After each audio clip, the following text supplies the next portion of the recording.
Good evening, everyone. I'd like to welcome you to the March 19th, 2024 meeting of the Select Board. Call the meeting to order at 6 o'clock. Okay, let's get right to it. We have the first scheduled appointment is Grant Development Director appointment. Leslie, why don't you come up and sit Right in the front row. in the front row. Okay, you've met everybody here except for Heath. Correct. Heath and And Bernie. yourself. Yeah. Okay, good. Oh. Why don't you say something that you guys were both on the committee, the hiring committee? Would Yeah. you like to say something? Now it's been like, what? It's been a bit. We were like meeting every other day, it felt like, and now it's been Yeah. a couple of weeks. No, if you'd like to say something. Oh, no. One, I thought it was a really, one of our most challenging and engaging personnel processes so far, because so many different candidates, so many different backgrounds, and we landed on Leslie, who has fantastic references and 5 years of experience, a lot of which is in community health, and I think she's ready to go. And we're Okay. ready to have her start on probably quite a few things, I'm imagining. Lots of projects. Yeah. Okay, thank you. Yeah. You have anything to say, or? Well, I know that you have you were very adroit in the interviews, and I thought you were really quick on your feet and personable. I think you'll be really good front facing for the community development stuff. I know that you didn't have a lot of experience with grant management. So what are you planning to do to get in front of that? Sure. I mean, while I haven't necessarily had grant management experience, I have a lot of project management experience, and at the end of the day, I don't really think it's that different. If you know how to manage multiple priorities, then it's the same thing whether it's grants or whether it's something for public health. As B mentioned, that's what I primarily have experience in. I have a variety of techniques I use to keep myself organized, and I'm pretty confident that they can apply to this work as well. And what about the application process? Some of those grants are very, very specific. Do you have plans for preparing specifically for that? Yeah, so actually in my undergrad, I was not only a public health major, but also an English major. The thing our professors would always tell us is, you know, to reread the prompt and always refer back to that. So I don't anticipate any issues with being able to understand what's being asked of me and deliver. Yeah. Were these, and I forgot to mention, you have a master's in public administration as well. Correct. That you just finished. Mm-hmm. Yeah. So I'm sure that's come up before, and I know I talked to you this afternoon, there's training on the certain grant sessions and things that are There's a lot of online looming on the trainings. horizon. Fortunately, when they give those trainings, they record them and then they put them on their websites or on their web pages, and so it's very easy to get caught up when going through the trainings where they talk about the grants, the grant process, the expectations. So that's been new in the last few years since COVID. So that's really helped. I think that will really help in the process too. Keith, anything? Just one question. How does this sort of fit into your next, like, short-term goals, 5 years out? Like, how does this fit into sort of the game plan that you might have had for the next few years? Yeah. So as we mentioned, I just finished a master's in public administration program, and that got me really interested in municipal government. I'm really excited to be in this role for that reason. I feel like I'm going to meet a lot of people that I've been waiting to meet, and gain more experience in a field that I haven't explored so much yet. So that's what I'm looking forward to. And during the interview process, did they talk about how this was really, you know, it's grant coordinator in title, but it's economic and you know, it's our what am I trying to say? The economic development. Yep. It's really towards our economic development. I mean, they talked a lot about how you know, that's a pivotal part of really where Northfield needs to go. Like, if there's something Northfield's lacking, it's that area. So, you know, Mallory had done a great job sort of getting this job in, but you know, there's definitely a lot of room where it can grow, and definitely do what you can do to sort of make it your own, and you'll be able to see where you fit in. But no, there's already talks of a grander scale of this job as well, that other towns are kind of like, in our last finance select board meeting, they were discussing, could this be a larger position that could serve several towns, almost like regionalize the position to serve several different towns at once. So I think if people could see the success that it would have here, it would spin into something like that. So Yeah, that's very exciting to yeah. hear. We actually, now it's all coming back to me, Sarah, that we had a long list of questions for screening, and then we switched it up during hiring. And so one of the questions was kind of a hypothetical, not hypothetical, but it was sent in advance, and they had to take their experience and walk us through a project and highlighting some of the different skills. So it was effectively doing a presentation as the first part of the hiring interview, so that we got a better sense of how they come across on, no matter what they're talking about and to whom they're speaking. I went last because I figured they'd say everything. I wouldn't have to say You much. can ask the Alex question. No, I'm not. You've already asked that. Probably. No, I'm glad Yeah. you're here. I looked over your resume and your cover letter and everything, and I can tell you, well educated, smart. I can tell you'll do well here. Thank you. Just want to welcome you. Do we have to? Somebody make a? Do we have to go through a motion? At least just the. I think you don't have to go through all of the details. But Okay. at least the appointment. All The right, so appointment and- I move that we appoint Leslie Roberts to the position of Grant Development Director, effective on completion of the conditions and activities listed in the offer letter. Do we have a salary that we're? Oh. Salary and a term. Yeah. It has it's a 2-year, so it breaks down the 2 years and the salary that goes with each of those 2 years. The starting salary is $75,000 for March 18th, 2024 through March 18th, 2025. Then plus COLA as approved by the Finance Committee for the fiscal year 2026, covering March 19th, 2025 through March 19th, 2026. Okay, we have a second? Second. Okay. Any discussion, further discussion? All those in, what? Who was the second, please? Heath. Keith? Thank you.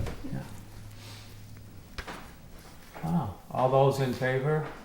Hi, Aye. Aye. Aye. welcome aboard. Welcome aboard. Thank you. That was easy, huh? Yeah. See you Yeah. tomorrow morning.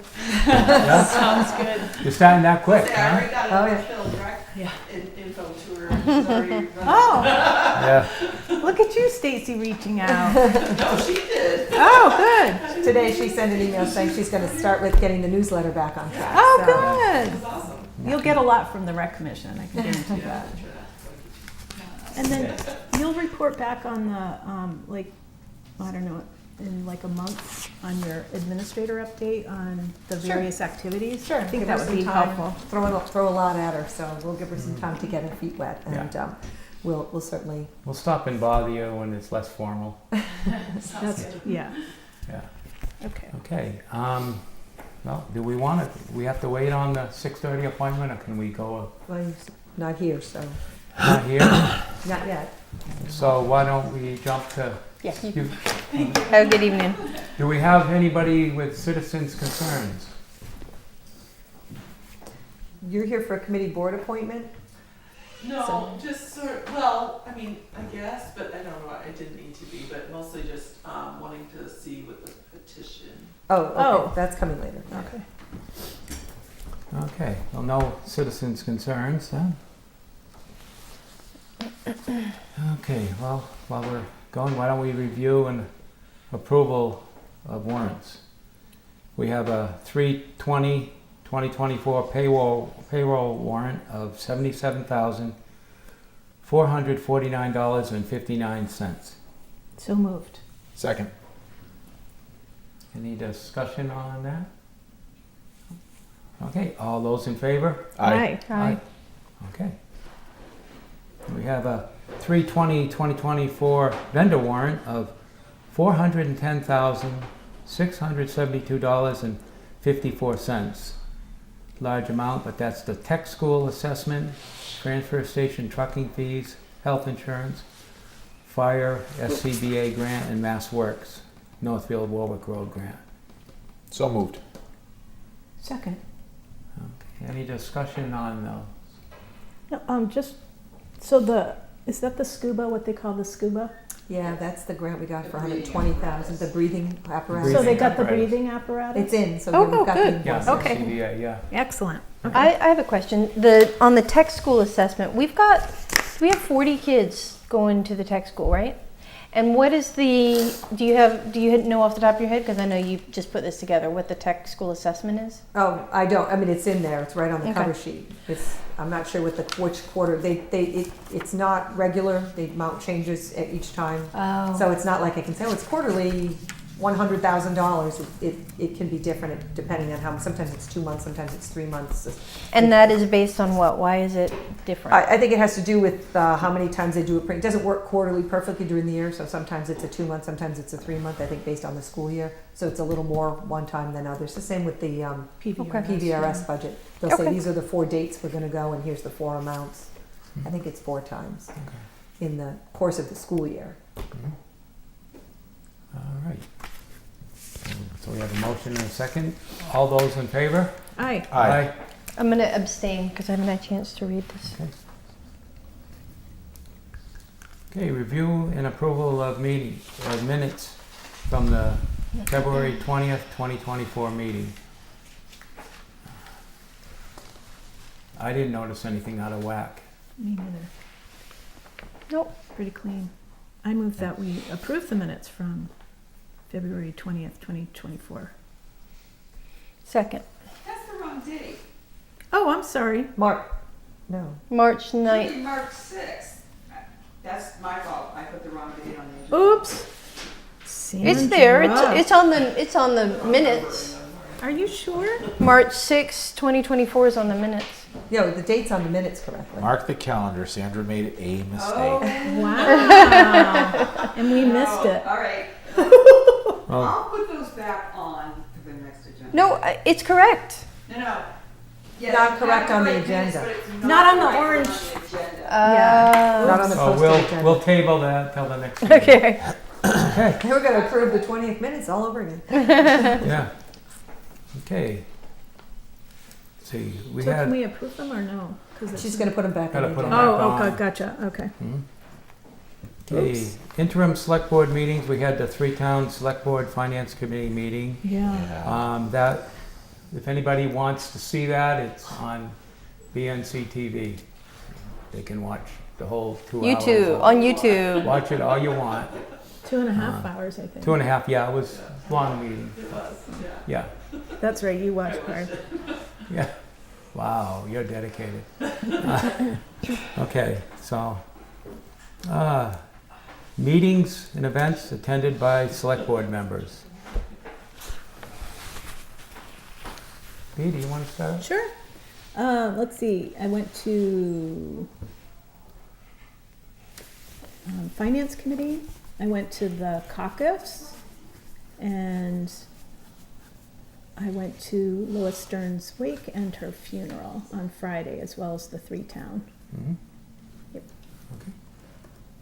I just had a 3-town, the select Okay. board.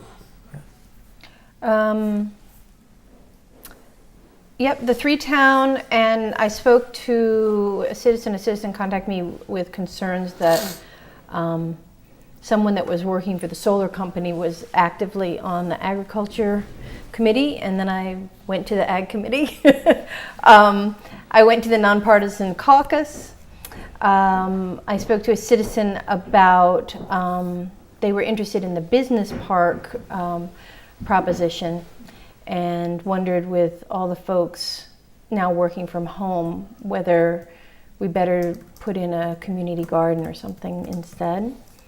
And 2, economic development. We can call them economic development. I went to the St. Patrick's Day event at Cameron's, and great music. They have such a nice barn there. It's really It's good nice. to see them, see their whole setup and how it's changed, Yeah. how big it is. They've done a good job. Yeah. And then I went to the auction at Northfield's auction house. If y'all haven't ever been to an auction, it's really quite an adventure. And those are like once a month on Monday nights. So, and that actually brings in quite a few people from out of the town, because it brings in antique dealers and all kinds of stuff like that. Oh, So. interesting. Yeah.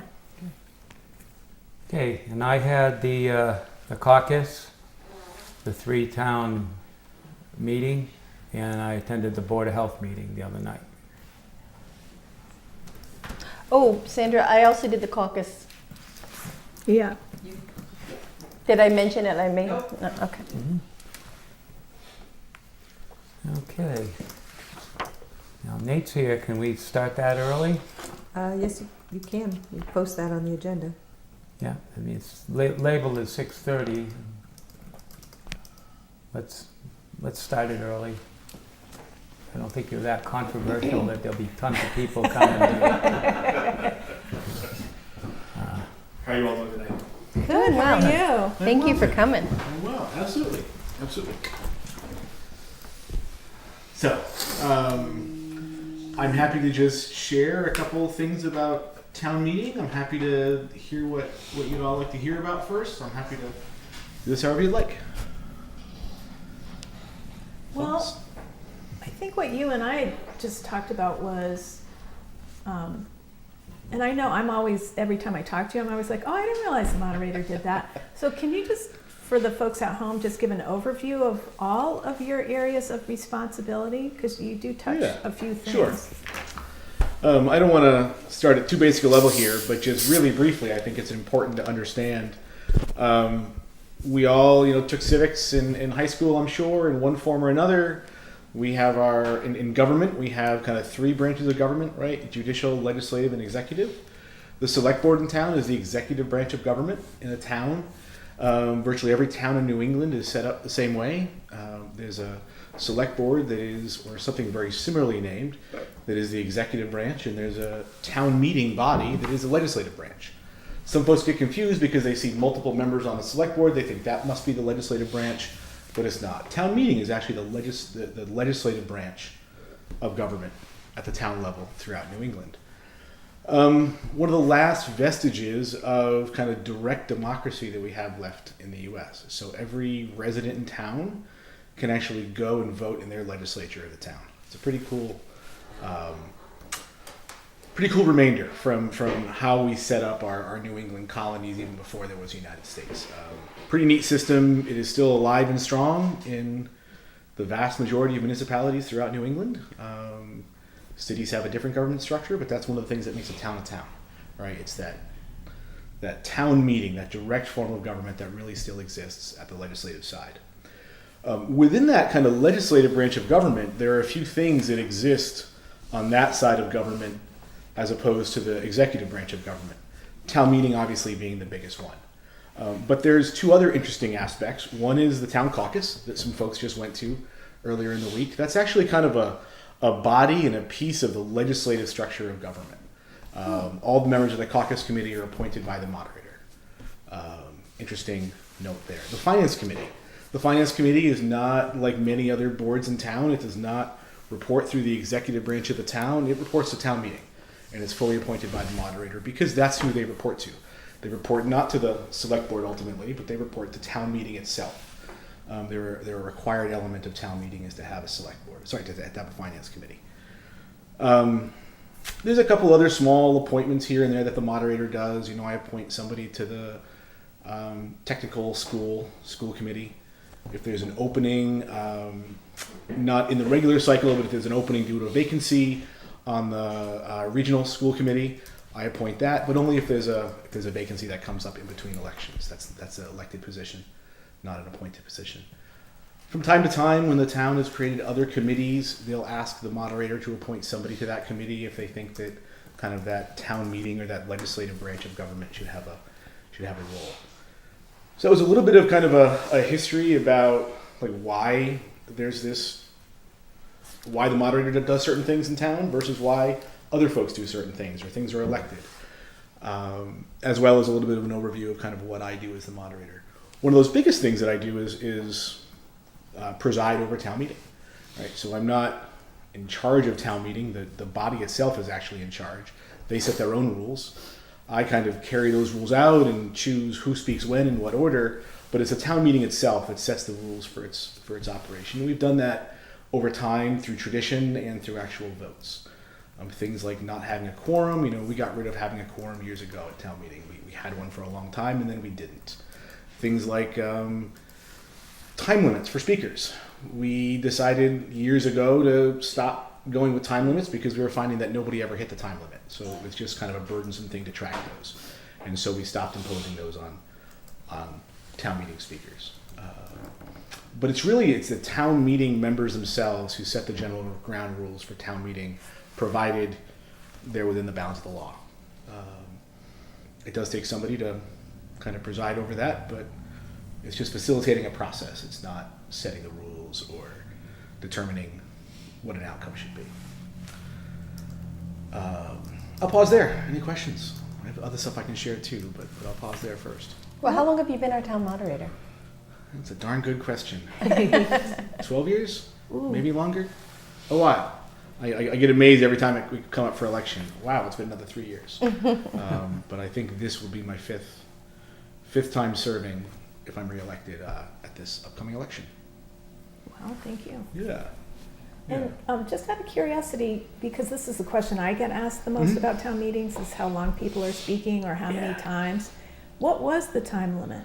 So we had a 5-minute time limit when Tom Shearer was moderator prior to me. Yeah. And when he was moderator, there was always a 5-minute time limit in the standard rules. And so for the first few years, we adopted that and we went with a 5-minute time limit. And I found myself spending a whole lot of time starting and stopping a clock. And over the course of 3 or 4 years, never once telling somebody that they had gone over time. It is amazing when somebody stands up and speaks, especially on something you may not agree with or that you've heard a couple times. It's amazing how long 2 or 3 minutes can feel. It really is. That's a good way to describe it. But it's also amazing how fast we usually go through a lot of the stuff that, and I don't want to say controversial and non-controversial. We go through some controversial stuff pretty fast too from time to time. What tends to bog the meeting down, I think, is when we have amendments to an item that actually do change what we're debating, so we do have to discuss it much longer when we're amending things.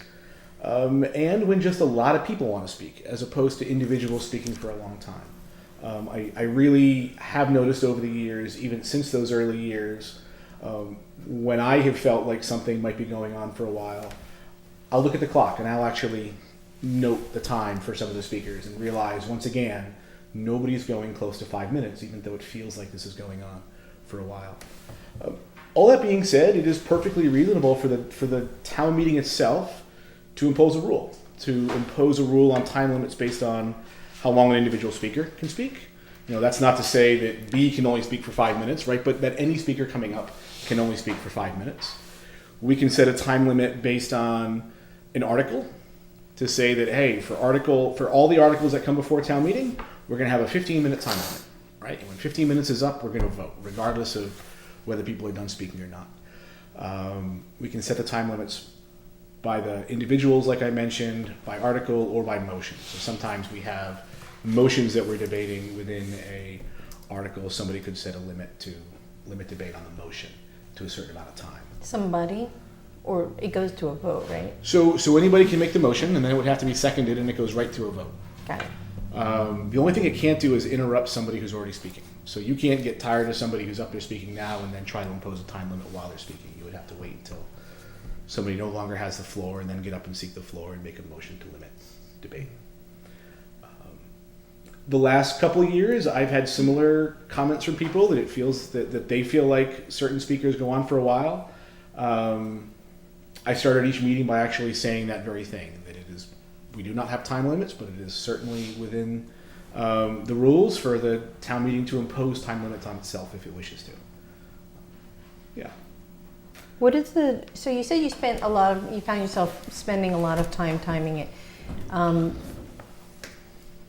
And yet, you never reached it. I actually know for a fact some people have reached it recently, but I think that it's interesting. It's an interesting trade-off, right? Because I've really appreciated the way that you've handled the meeting, the competency that you show, and I'd rather you be paying attention to doing what you're doing than having to time. Yeah. But I had a question about the questions that I've been getting recently have been about adding to warrants. Mm-hmm. And so I was wondering, since you're doing the civics thing, and I think it's awesome, can you talk about the differences between the two kinds of town meetings? Sure. And how citizens would add warrants? Sure. So there's a fairly complicated process by which the meeting gets its agenda. The select board doesn't, the moderator doesn't come up with what we are going to discuss at town meeting. Individual members of town can't just say, I want to put something on the agenda. Individual members of town government can't just say they want to put something on the agenda. The select board as a body sets the time, the place, and the agenda of the meeting. There are provisions in general law that can compel the select board to place something on an agenda. I'm nitpicking a little bit on the words, but it is not, citizens even with a petition cannot place things on the agenda themselves. They can compel the select board to place it on the agenda, but everything still has to flow through the select board. It is still the select board that is ultimately placing it on the agenda. They can place it on the agenda with a recommendation that it ought not to pass. They could place it on the agenda with a recommendation that it should pass. They could place it on the agenda with no recommendation at all, but things still have to go through the select board to get on the agenda. And just because the select board votes to put it on the agenda doesn't necessarily mean they support it. Right? Sometimes we might put something forward that we say, hey, we're not all sure this is a good idea, but we still think it should go before the town, especially in those cases where it's by citizen petition. Right? In those cases, the select board really may not want that thing to go on the agenda, but they are compelled by the petition process to place it on the agenda. I'm not as familiar with the thresholds of signatures that are required for different types of town meetings, but we have an annual town meeting and we have special town meetings. The annual town meeting takes place at the same time every year. We've got one coming up in a month and a half-ish. Yeah. March 6th, May 6th. May 6th, it's that same time every year, and that's our annual town meeting. That's a town meeting where we're supposed to do certain things, primarily make a budget, set our annual budget at that town meeting, and a few other things. We can also have special town meetings whenever we feel the need to. There's different notice requirements for each of those town meetings. The annual town meeting is 1 week for the annual because everybody knows it's coming on. Everybody should expect it. They should be looking for it. Special town meeting takes a little bit longer, right? We want to give people a little bit more warning that that's coming up. It is out of cycle. It might be a surprise for some people. So that requires, I think, a 2-week notice for the special town meeting. Citizens by petition can call a special town meeting. Really, again, what they're doing is they're compelling the select board to call that meeting, but it's still the select board that actually calls the meeting. It's still the constables that post the meeting. And again, I'm not, my general attitude is, I will certainly provide advice and guidance about articles that might come before town meeting to make sure that the people who are writing them agree with me as to what they mean and what's within the scope of that article. Just because we can't talk about it and that isn't within the scope of the article. So if the writer thinks it means one thing and I think it means another, we could have some conflict as to what we actually get to debate at town meeting. Other than that, I try to take a very hands-off approach to kind of the calling of the meetings, the setting, the agendas, because again, that's entirely the purview of the select board. And I think it's important to have that division, that I'm not setting the agenda for town meeting. I get an agenda handed to me by the 5 of you. Did that answer the question about the different meetings? Yes. I believe that it takes 10 signatures of registered voters on a petition to request the addition to the annual town meeting, and 100 to request the petition to request addition to a special town meeting or to cause a special town meeting. It may even be more to cause a special town meeting. Yeah. Than it is to place it on the agenda for an already scheduled town meeting. And again, the select board can always call a meeting when they want and place things on there that they want. So townspeople could ask for something to happen and the select board could choose to do that without the petition process, or they could say, no, we're not necessarily in alignment on that as a board. If you go out and get your signatures, we'll absolutely do it because that's what the law requires. So it is a democratic process. People can still come to the select board and ask that you do certain things out of cycle, and that's your prerogative to do them or not, or they can get those petitions and do them at that point. Yeah, I remember, I think it was 2019, and this was just when I was on the historical commission. I was not on the select board at that time, and I came with the current chair, Carol Lebo, and we requested a warrant to talk about First Light, for example, and it was put on. But it wasn't a citizen petition. It was just something that we had crafted and brought before the select board and asked to have it put on as a commission. And then we spoke to it when we went to the town meeting. Yeah. One of the challenges with citizen petitions that people often run into is what the select board gets on that petition is what you must put on the warrant verbatim. You cannot add a period, you cannot add a comma, you cannot change a word. And as I'm sure you've run into many times in the past, what we often think is a really good warrant article, send it to town council, and town council says, oh, like you're not doing at all what you want to achieve, and by the way, here's 3 other things you should do if you want to achieve that. Yeah. So that feedback process is totally unavailable to a petition item. Some towns get around that. I shouldn't say around it. Some towns embrace that by just adding another item to the warrant. To the warrant. If consensus is that there's a better way to do something that was placed on the warrant by citizen petition, the select board could always place something else that is very, very similar that might have that corrective language on the warrant. But then it's being placed there by the select board, not by the petitioners. You still have to place the one that the petitioners submitted exactly on the warrant as is, but oftentimes that comes after the one that's been kind of perfected or refined with the advice of town council or the advice of others. And if that one passes and the petitioners like that end goal, the submitted one is just passed over because we've done something better. But it's done its job, which is to instigate. Exactly.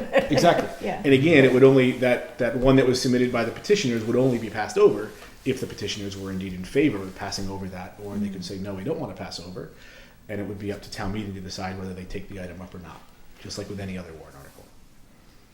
Is that, I'm thinking of, there's a couple of different motions that we only use at annual town meeting or special town meeting.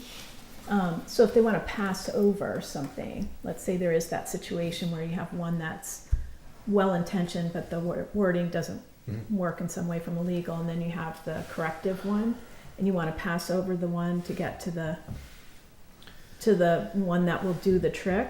Is there a motion or a particularly worded motion or request in order to make that happen from the floor? So usually it's done in the reverse, actually. So because okay. the select board sets the order that things appear on the Right, agenda. that's true, yeah. And town meeting can choose to reorder them. The moderator can't. But the town meeting itself could choose to take something up out of order. When the perfected one is passed, Yeah, then it's a signal to the whole town meeting that they prefer this route because they all voted yes. yeah. There isn't any special motion. It's just we move to take no action and we move to pass over Okay, this article if there is an article that's on the agenda that we choose to take no action on. You oddly are not supposed to just ignore an article even if you don't want to do something. Right, You're supposed right. to affirmatively vote it down. You're supposed to Right. say the motion is to take no action. You pass that motion and then okay. you can go on. But somebody on the floor would say, I move to take no action or pass over. Okay. And then when discussion's been going on for a while and points are getting repeated, for example, there is a motion to move discussion or something like that? Yeah, there's a motion to move consideration, or I tend to be pretty lenient in the motions. If it's very obvious what you mean by your motion, Right. the words don't have to be perfect. Yeah. I may repeat it a little bit differently to make sure that's what you mean. A motion to move consideration is the technical motion that can't interrupt a current speaker. Okay. But when a speaker is done, you can move consideration, and that means we're just going to vote right now. First we're going to vote on whether we move consideration. Right, So right. it adds a step, Yeah. and then if that passes, then there is no further debate, and we just vote on the final item. How do you get in the way of that? I mean, we were talking about how this is the last refuge of democracy, Yep. you know, and if somebody knows what they want and they come in and like the second one they're saying move consideration, Yep. do you have? I mean, isn't So there some? If there's a second, if that is seconded, then we vote on it. We vote on moving consideration right Okay. away. It's not debatable. We just have a quick vote, and we can do a quick hands vote. And when 4 people say yes, they want to move consideration, and 100 say no, we can very easily go back to the business, and everybody knows there's a lot more to discuss. Okay. Yeah. We have had something in our homework about disabilities. Yeah, that was for your information. but Just for our information, okay. That's really not. Yeah, Yeah. there were some questions about remote town meeting and what was feasible and what was allowed. The simple answer is remote town meeting is not allowed Right. for us. Especially There are since- some provisions with the American Disabilities Act, but that's the ADA officer in town is in charge of that, not me as the moderator. And who's we the use ADA Pioneer, officer? which is, I'm the ADA coordinator. That would Okay. be Andrea. the Pioneer is handicapped accessible Yes, too. no, the so- building itself has to so, be, any yeah. building you hold a town meeting Yeah, in so has to meet we're ADA. covered there for the most part, I mean, yeah. The Other- question though was about, because I'm the one that asked it, was about citizens came and asked me, they said, you know, my parents are not well, but they want to vote. And so they aren't able to come, you know, I suppose in COVID there was also that too. But, and the question was, these are Americans with disability, and they had heard that there could be something like a remote, it's not a remote town meeting, it's a remote attendance with a very specified, Yeah, there's a piece in the memo about, you know, what is a reasonable accommodation, what can take place as a reasonable accommodation. It is conceivable that for some folks there could be options to participate remotely, even though it's not a remote town meeting. I know that gets really complicated, and I am not at all equipped to understand what is a reasonable accommodation, who is entitled to those accommodations, those kind of things. If the town came to me and said, hey, we have somebody who must participate remotely, we may be able to figure out ways to do that. We would have to make sure that they had a live stream of the meeting. We would have to make sure that they had a way to actually participate and know what was going on, and that we could count their vote. Okay. Because that could be an issue. We've had trouble with live streaming before. I mean, Indeed. the planning board meeting the other day, I couldn't even get on. Yeah. For that, so that was a remote meeting. So. Yeah. Yeah. So unless our system is really foolproof. The school's hard. We've had trouble with the school. Yeah. Yeah. Okay. Yeah. But Yeah, what Wi-Fi in the school is really challenging. extremely, we've tried to do presentation, they don't let you into their system, which I understand. Yeah. And being a guest on it is very difficult. They don't really have an excellent system for that. So yeah, the process is they have to come to me as the ADA coordinator. It's all on our website. We have a whole ADA policy and how they go about that. And then I work directly with whoever's requesting the accommodation. It's an individual case-by-case request because it depends on what their disability is to determine what it all is possible to do, and it has to be reasonable. In other words, we can't invest $50,000 in upgrading the high school. So what can we do reasonably to accommodate whatever the specific need is? And what's your deadline for people coming to you? Well, the law says 48 hours, but if it's a very complicated request and I can't accommodate it in 40 hours, it automatically becomes unreasonable. Right. So, to me, obviously, as we approach town meeting, if someone thinks they need something, then the sooner the better, because that allows me the opportunity to make it more reasonable. The closer they get to town meeting, it becomes extremely difficult to accommodate a request that I might not have the ability to accommodate in a short period of time. Have we tried hotspots? You say that the Wi-Fi is not good. Hotspots, where you set up a hotspot and people use that hotspot as their Wi-Fi. We have to be careful when we do participation remotely. And I don't know what the school's hard to, because of the nature of the cement building. So getting things through. I mean, we do get guest access from them, and we have used it. We've used it at meetings where it has worked fine. And then the last meeting that we had for the special town meeting, we had a terrible time trying to do our presentation.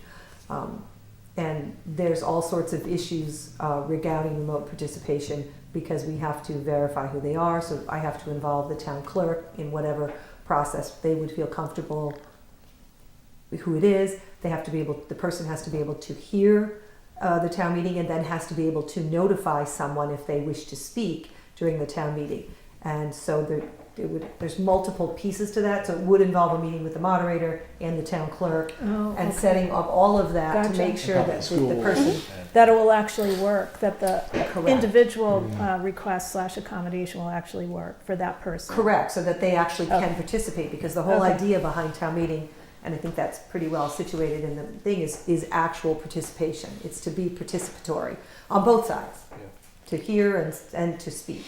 And if, it becomes very difficult, plus you then have to have somebody manage that during the meeting. It would be very hard to say to the moderator, we're just going to give you a phone, and anytime they want to speak, you have to deal with it while he's trying to run the meeting. Yeah. So it depends on the situation. Yeah, it's hard. In fact, it's to the point where all through COVID, despite how reasonable we were able to get in remote participation in most meetings, Massachusetts Moderators Association and the legislature were unable to find a way to make it legal to have remote town meetings, even in the middle of that pandemic. Yes. But I'm talking just about the ADA. Oh, no, not about and so because of that, like there is no provision in Mass General Law to do this. It's the simple fact that federal law trumps state law, and federal law says that you must make reasonable accommodations, right. but provides a little bit of guidance as to what that means, but not in the real detailed level around things like town meetings. So it gets complicated. I would recommend somebody reach out as early as possible to Andrea. As she mentioned, the earlier it is, it may be easier the more reasonable it may end up being, the earlier it is and the more time there is to plan. But it would be complicated for sure.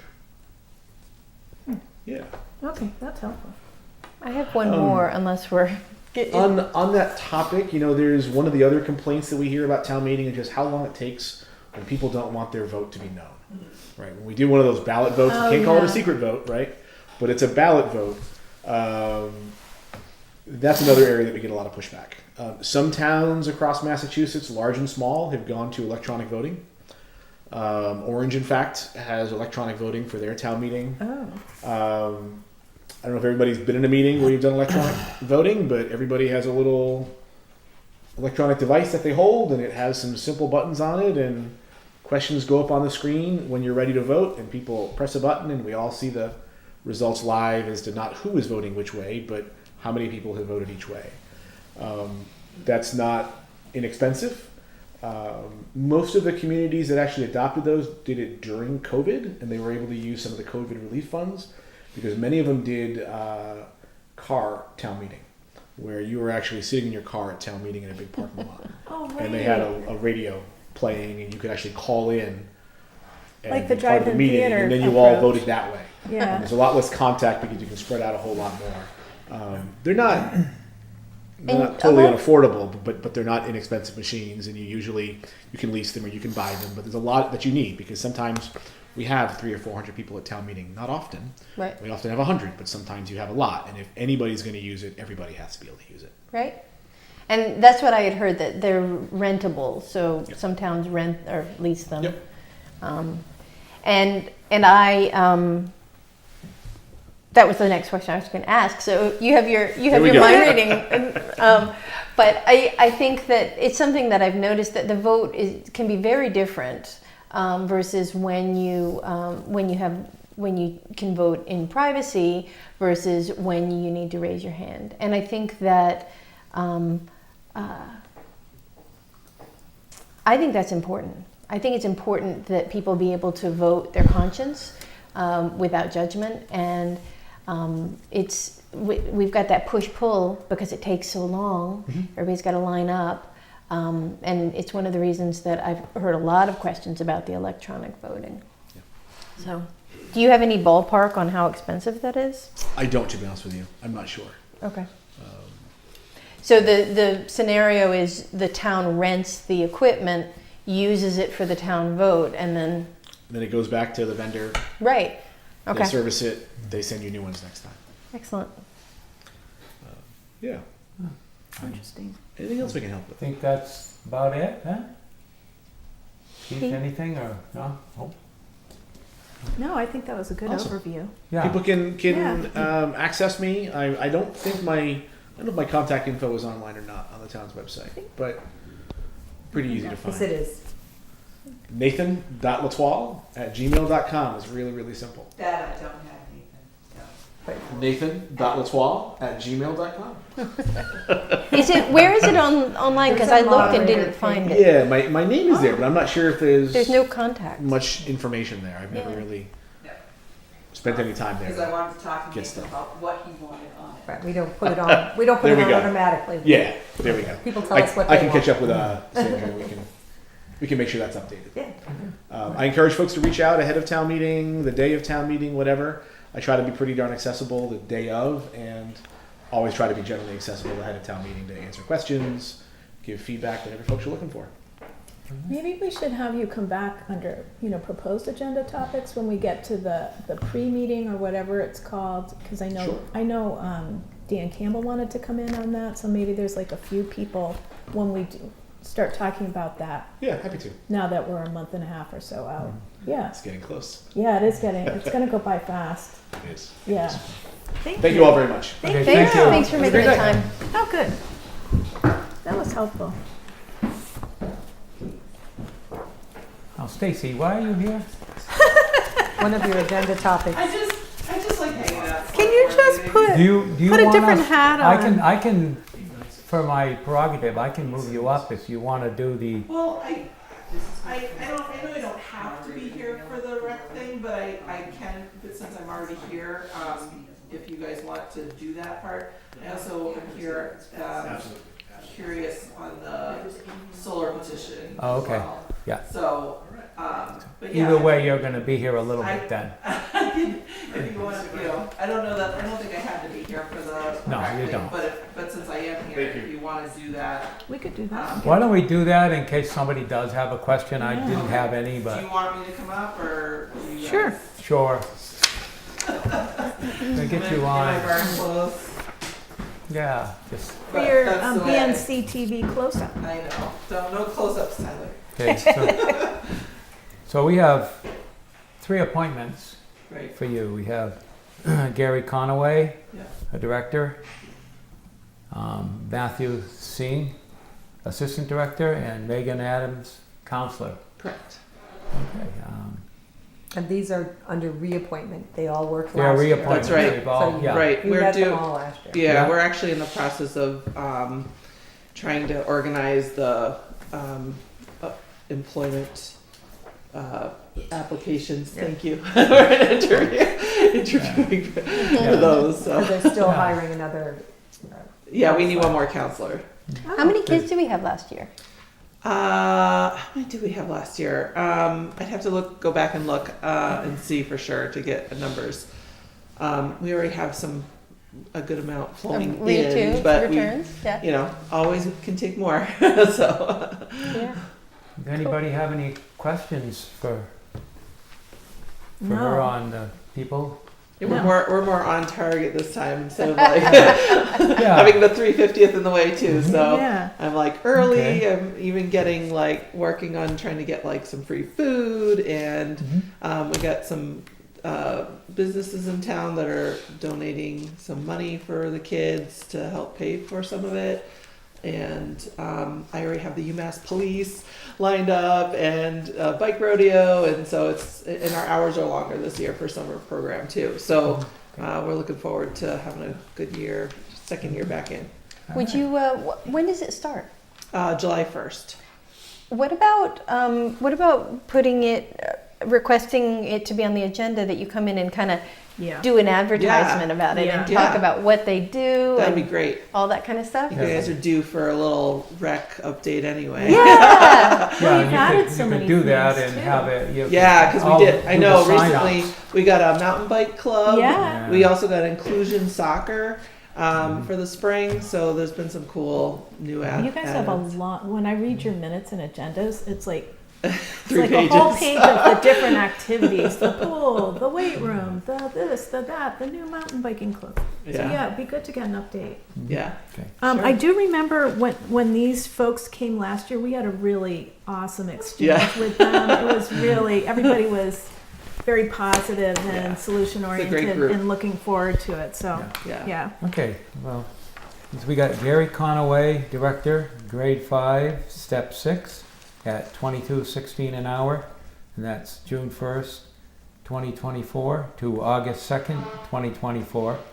Rate to change July 1st to FY 25 rate.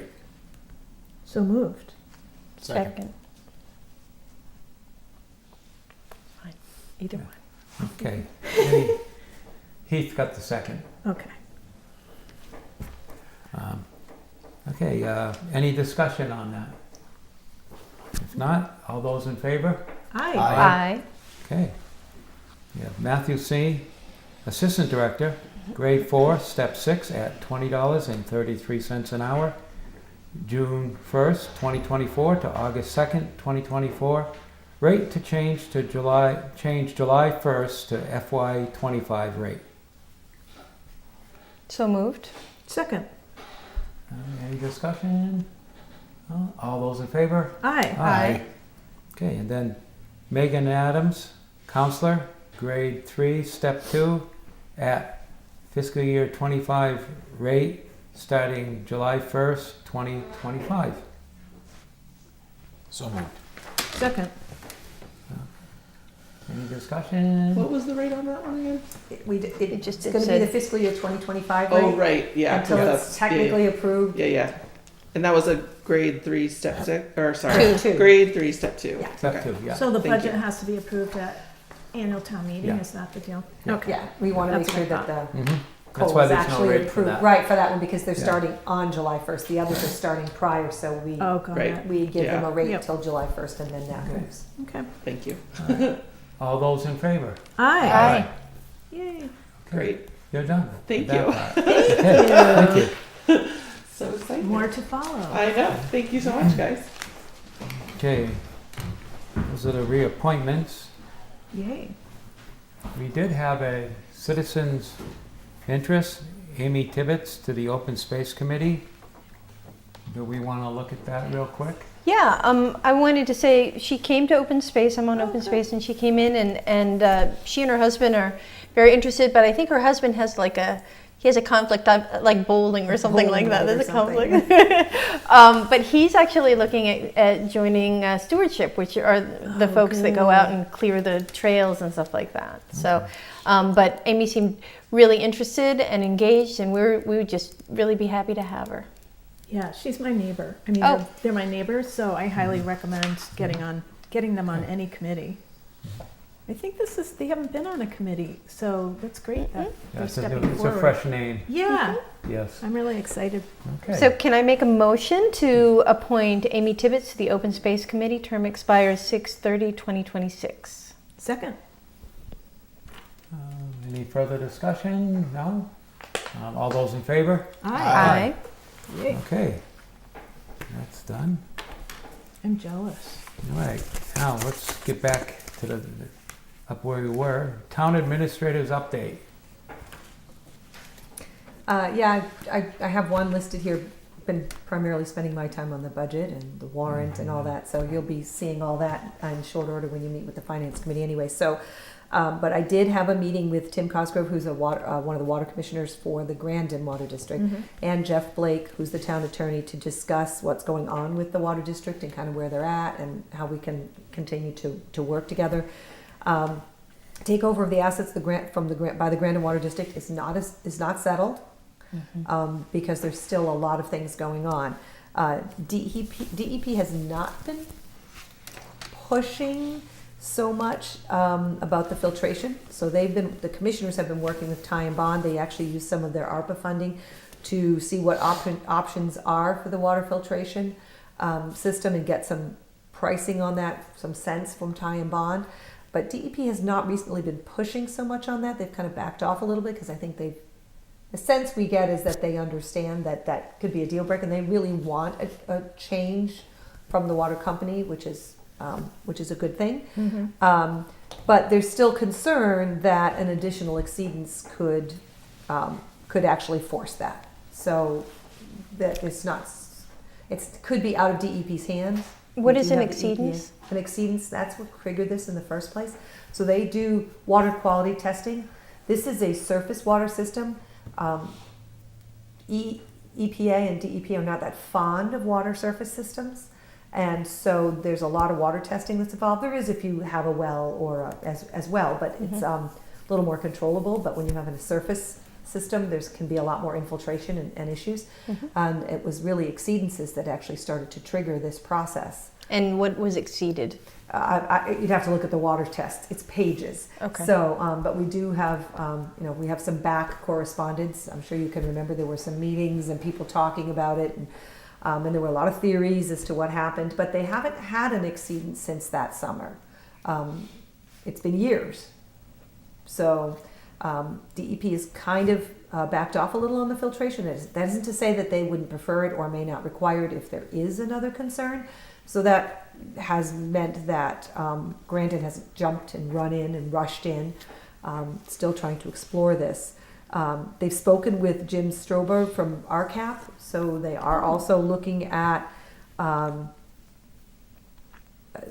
they are still looking at potential funding, but the kind of project you're again calling for, as Sewer has learned, it's very expensive, and even with some assistance, and they don't just give you money, it still comes to a very high payment for the people who are on the district. So they're for the water. So they're not rushing into that. They're still exploring. They have also met with the Northfield Water District to explore discussions with them. They are looking. Their next step is they themselves, not with the water company, they're looking to set up a meeting with DEP directly. Probably our attorney and themselves, to directly talk to DEP about what all this means. With DEP's not pushing that anybody, originally there was thought that they were going to have to sign a consent order, that DEP would force that before they would allow the transfer. It appears DEP is not requiring that, but they want to meet with DEP first to talk about what all this means. So we're working on exploring all sorts of options going forward, including funding options, including, options with DEP, including options with other kinds of water resources, wells. So they're still working on those possibilities. So that's really where we're at. And we took some different roles of parts of the things that we're going to continue to do, and so we'll probably speak again as we move forward. Well, thank you for the update. I have a question for you. Is that okay, Chair? Oh, yeah. So you mentioned that our town attorney is having these meetings with Grandin, and there's been confusion about, so Grandin Water District is not part of Northfield, right? It's a separate district. Correct. But our town attorney is helping them. We approved ARPA funding for that. That's what I was asking. Yeah. So they're using ARPA funding to pay the town For attorney? legal and technical assistance, yes. Okay. So they've used it for time bond, they've used it for the town attorney, yes. Excellent. And then the Northfield Water Company goes from like the Trinitarian Church down, right? Down through town? No, I think No, it the goes- water connection is actually up more like by the library. Isn't that where It's right around Millbrook, and Yeah. then it goes anything north of Millbrook. So Yes. if you think of north of the post office, pretty much east Up that north. Yeah. And the Northfield Water Company is on You mean the Northfield District? district, is on way. the is on the aquifer, and Grandin is on the reservoir. Is that correct? Those are unconnected? There is one emergency connection point, No, but I mean but the those two sources water systems are not connected. are not connected. Okay, thank you. Yeah. It's confusing. Okay, let's move on. May I ask one more question for the administrator? No, go ahead. We talked about, I had requested if you could look into the update. There was some some legislation about editing the language on something at the state level, which included solar and gave the state kind of authority to override local rule. And Senator Comerford had put forward an amendment or a new. Yeah, I haven't gotten the details from her office, but it's a bill. So It's a bill. It's in, or I don't have the bill number yet, and that's what I asked for, but I think it's actually part of a bill. I don't think it is in and of itself. Oh, it's part of a larger bill? I think it's part of a larger thing. So I have reached out to them. So. Okay. I would like to, I've had multiple people ask me about it, so maybe we could communicate independently so I can forward that to some citizens. I wasn't able to find it, but I know that you have your finger on the pulse. I'll get it. I can send, I use my masslegislator.gov. Mhm. You can set up an easy account and you can follow any bill that you want, and it will send you notifications. Oh, neat. And you can also, if there's a hearing, you can also file written comments online. So Okay. I can send that to Andrea and she can send it to the board. Yeah, that'd be great. So once you get the number, then you can just look up the number and find out where it is.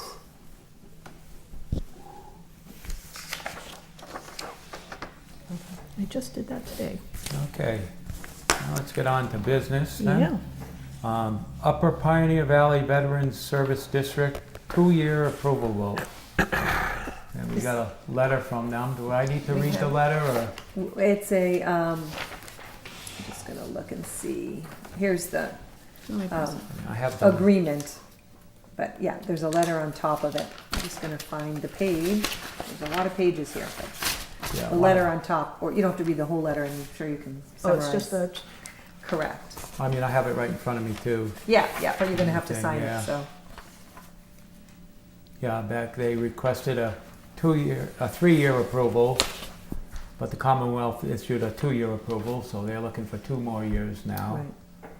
Um, They've been the Veterans Services District for, yeah, long time. oh yeah, long time, yeah. decades. And this is our representative that comes down on, what day of the week does the representative come down? And they used to come up here, now they're in the senior It's the center. last Tuesday of the month they go down to the senior center.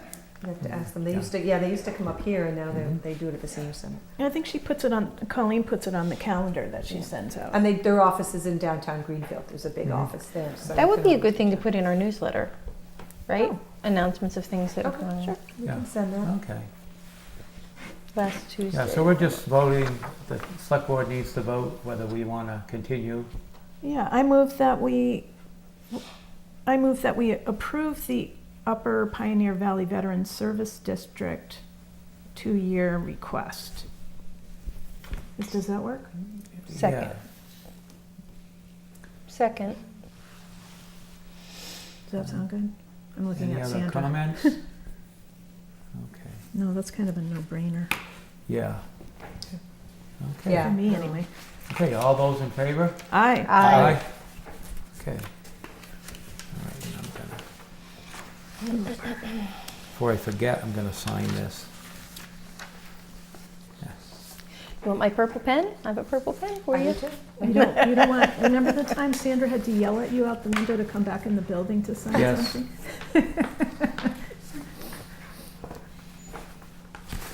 Okay.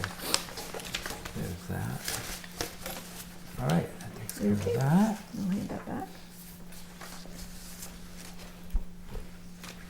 Yeah, next on the business, annual town meeting schedule and / warrant. Okay, so just before we get into the more details, breaking down here, I have given you I figured before you have your next meeting with, your final meeting with or first meeting with the finance committee where they're gonna kind of hand off their recommendations, that I would give you a budget document, which you've received. That's the entire budget they're recommending. Then there's a table that shows you the budget plus all the articles and the sources of funding that they're recommending. And then last, a draft warrant, which is hot off the press today, so if you find a typo, please don't jump on me. But there's some articles in there that aren't written yet because, and I can go into some more detail when we start particularly talking on those. But I know, and I can speak into the solar moratorium petition. The moratorium was stamped in on March 6th by the town clerk. The registrars have not signed. She has verified signatures, but one of the registrars or maybe two of them, I'm not sure, has to come in. 3 registrars have to come in and stamp the petition in. So it's technically not registered in, although we know it has 10 signatures, so I'm not really worried about that. It will be done in time to make the warrant. So I have to take this and type it into the warrant as written. I did send it to legal because I wanted them to take a look at it. Just so people know that it has to undergo the planning board process. So before it could even be considered as to become essentially a bylaw, because anything you want to do in terms of a moratorium is a planning zoning bylaw. It's the same as putting in rules. This is saying you can't put any rules in for a year. It's a moratorium. It is a zoning bylaw. So by virtue of being a zoning bylaw, it has to go through a public hearing. And the planning board shepherds that through, and they have to have 2 meetings. They have to publish it in the newspaper. It has to go through the exact same process as any zoning bylaw. So the lawyer looked at it. We just briefly, we had a brief discussion on it. The biggest concern he has is whether or not the AG will approve it. They're very tough on solar because there's law about solar, but obviously that has to go to the AG once you go through the process. The biggest concern, and I know that is something that has been brought to me and has been brought to the planning board, is that people want to talk about a battery storage moratorium. This article, this petition references that. He was pretty clear to me that will not pass muster, the way it's written here. So Who's he? the lawyer. Because first of all, I have reached out to multiple communities to get their language, so I'm going to work on that with the lawyer. Many battery storage moratoriums have been passed at town meetings. I haven't found one the AG has approved. So part of it is how it's written and included here, because it's included as almost an afterthought in one of the provisions. He said they're not going to approve it because, first of all, you have to understand that any system you build at just a solar field has battery storage. It will, because the system itself is going to store some battery. I said, yes, we're talking about a standalone battery storage facility. He said, that's not the way this intends to read. So if we're talking about a standalone battery storage facility, we really should write a separate bylaw for that. So I'm going to work with him to try and do that. It's been problematic for a lot of communities because, again, it's under the solar laws, which are very restrictive to what towns can do. You cannot restrict solar development except for some very specific reasons under the law, health and safety being primarily the biggest ones. So we're going to try to work out a moratorium. So we may be moving this petition through at the same time we're moving a battery storage moratorium bylaw through for that. We have a solar overlay. Solar overlay districts are suggested areas. You cannot force someone to be in a solar overlay district. It's where you said we'll lighten the load of our zoning if you go in this district. But you can't say you can only go in this district. We're restricting it from everywhere else in town. So an overlay district gives people a better process, an easier process, because you've said this is preferable to us. But it has not restricted it from other places. You can't do that. But we're not talking people per se, we're talking industrial stuff, because there people have solar all on their roofs. Right, and there's not a lot of distinction there. Except for the people. Right, but in terms of the law, I'm just talking in terms of the law. The law doesn't really make a distinction between home and, Yeah. Well, but the amount, right? Doesn't the law make a distinction about the amount of power that it's drawing? I mean, if you've got, like, something on a house is very different from, and there's some fire rules about it too if it's on a house. But all right? of that has to do with permitting it, and that process. It doesn't have anything to do with denying it, unless it's not going through the process properly. It's not meeting those standards as a thing. If it meets all those standards, I don't think you can distinguish between someone putting it on their house or putting in a solar array next door. And do we have right of first refusal on property sales in the town? Does the town have right of first refusal? Not unless it's coming out of chapter, And and they won't pay the rollback. So if they want to come out of chapter and they pay the rollback, no. If they want to come out of chapter, well, I think even still you have right of first refusal. But if it's not in chapter, or they wait the year, they take it out and they wait the year and don't renew it, town doesn't have any right. Yeah, my only question too with the solar arrays there, where I couldn't get on the meeting, I couldn't ask Yeah. it. My concern was putting a solar array in a floodplain. There's a process for There's a that, process for but that doesn't mean it can't be done. Yeah, I realize it. There's an added review with the floodplain bylaw that we just passed by the floodplain administrator. Okay. That's me. All righty. That So, was yeah, one of the so there's- questions, like I said, Take I off couldn't one get on to number. the Right, meeting. right. So there is And Karen couldn't either, so. right, And I couldn't either. and there is a review process to go through floodplain review. Okay. And we have a floodplain bylaw that we passed just recently, so that's in our bylaws. People can review that bylaw. So we're not ready to take any action on this? No, yet, no, I Okay. wanted you to see it because it's going in the warrant. It's going to be certified.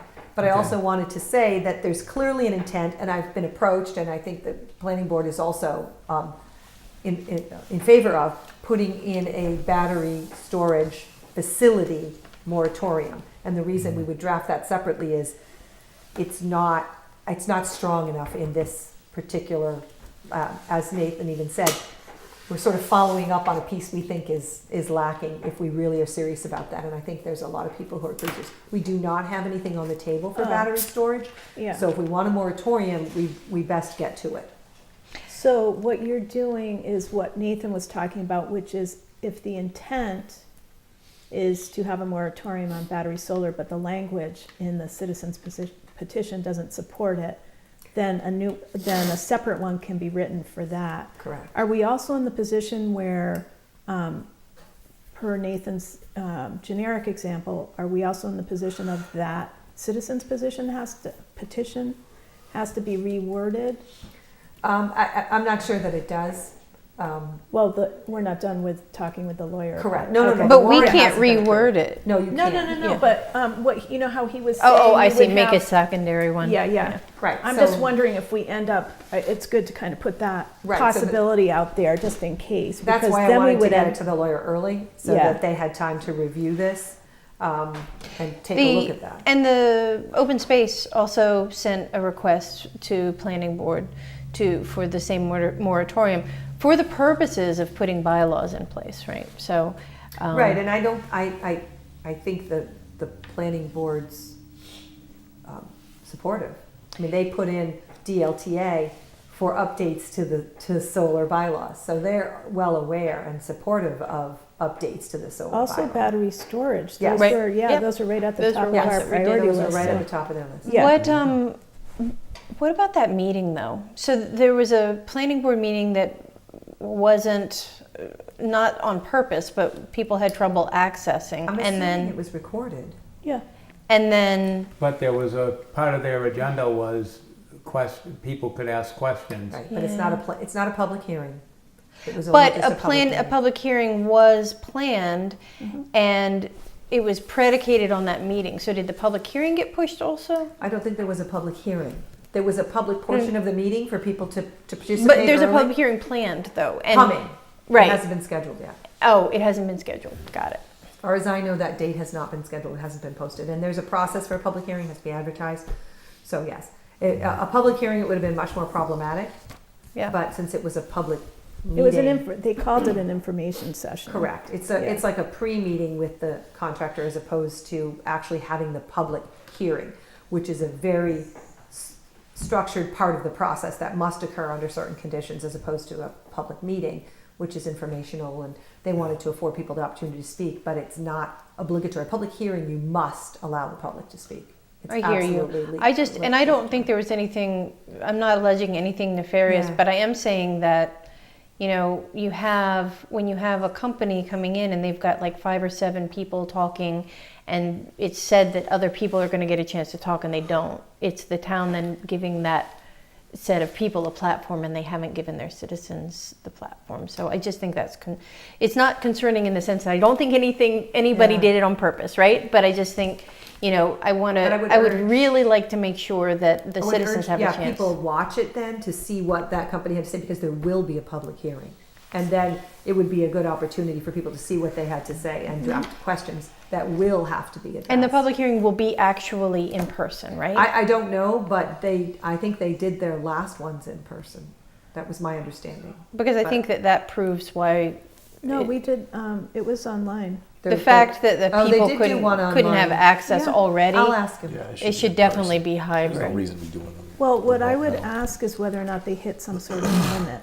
Because when we, in the early days of COVID, if you had a big meeting, and I sat through all of the prior solar project hearings as from the Historical Commission, and I provided public comment. And I didn't have a problem, but there were a lot of people, public, waiting to speak, and it was a pretty big group. So maybe they just hit some sort of technical limit, like in I'll find the out. old Zoom days. I thought that meetings needed to be public, not non-hybrid now that we're done with COVID. I mean, not non-hybrid, needed to at least be hybrid, right? Don't we need to at least offer an in-person It's presence? not required. No. Yeah. They pushed it out, that meetings can still be, I was talking to somebody who said their select board meetings are still all online. Oh my gosh. Pain in the butt. A lot of school committees are as well. Yeah. But I'm gonna talk to Steve about what he's gonna do to put together the public hearing and how that will be handled. Yeah, just, you know, I would love to have there be an ability for people to show up. I think that's important. Is anyone allowed to talk or not? The chair can recognize To recognize citizens. people. Just a quick thing. Quick thing, well, you didn't do a citizen's comment, so I'll let you.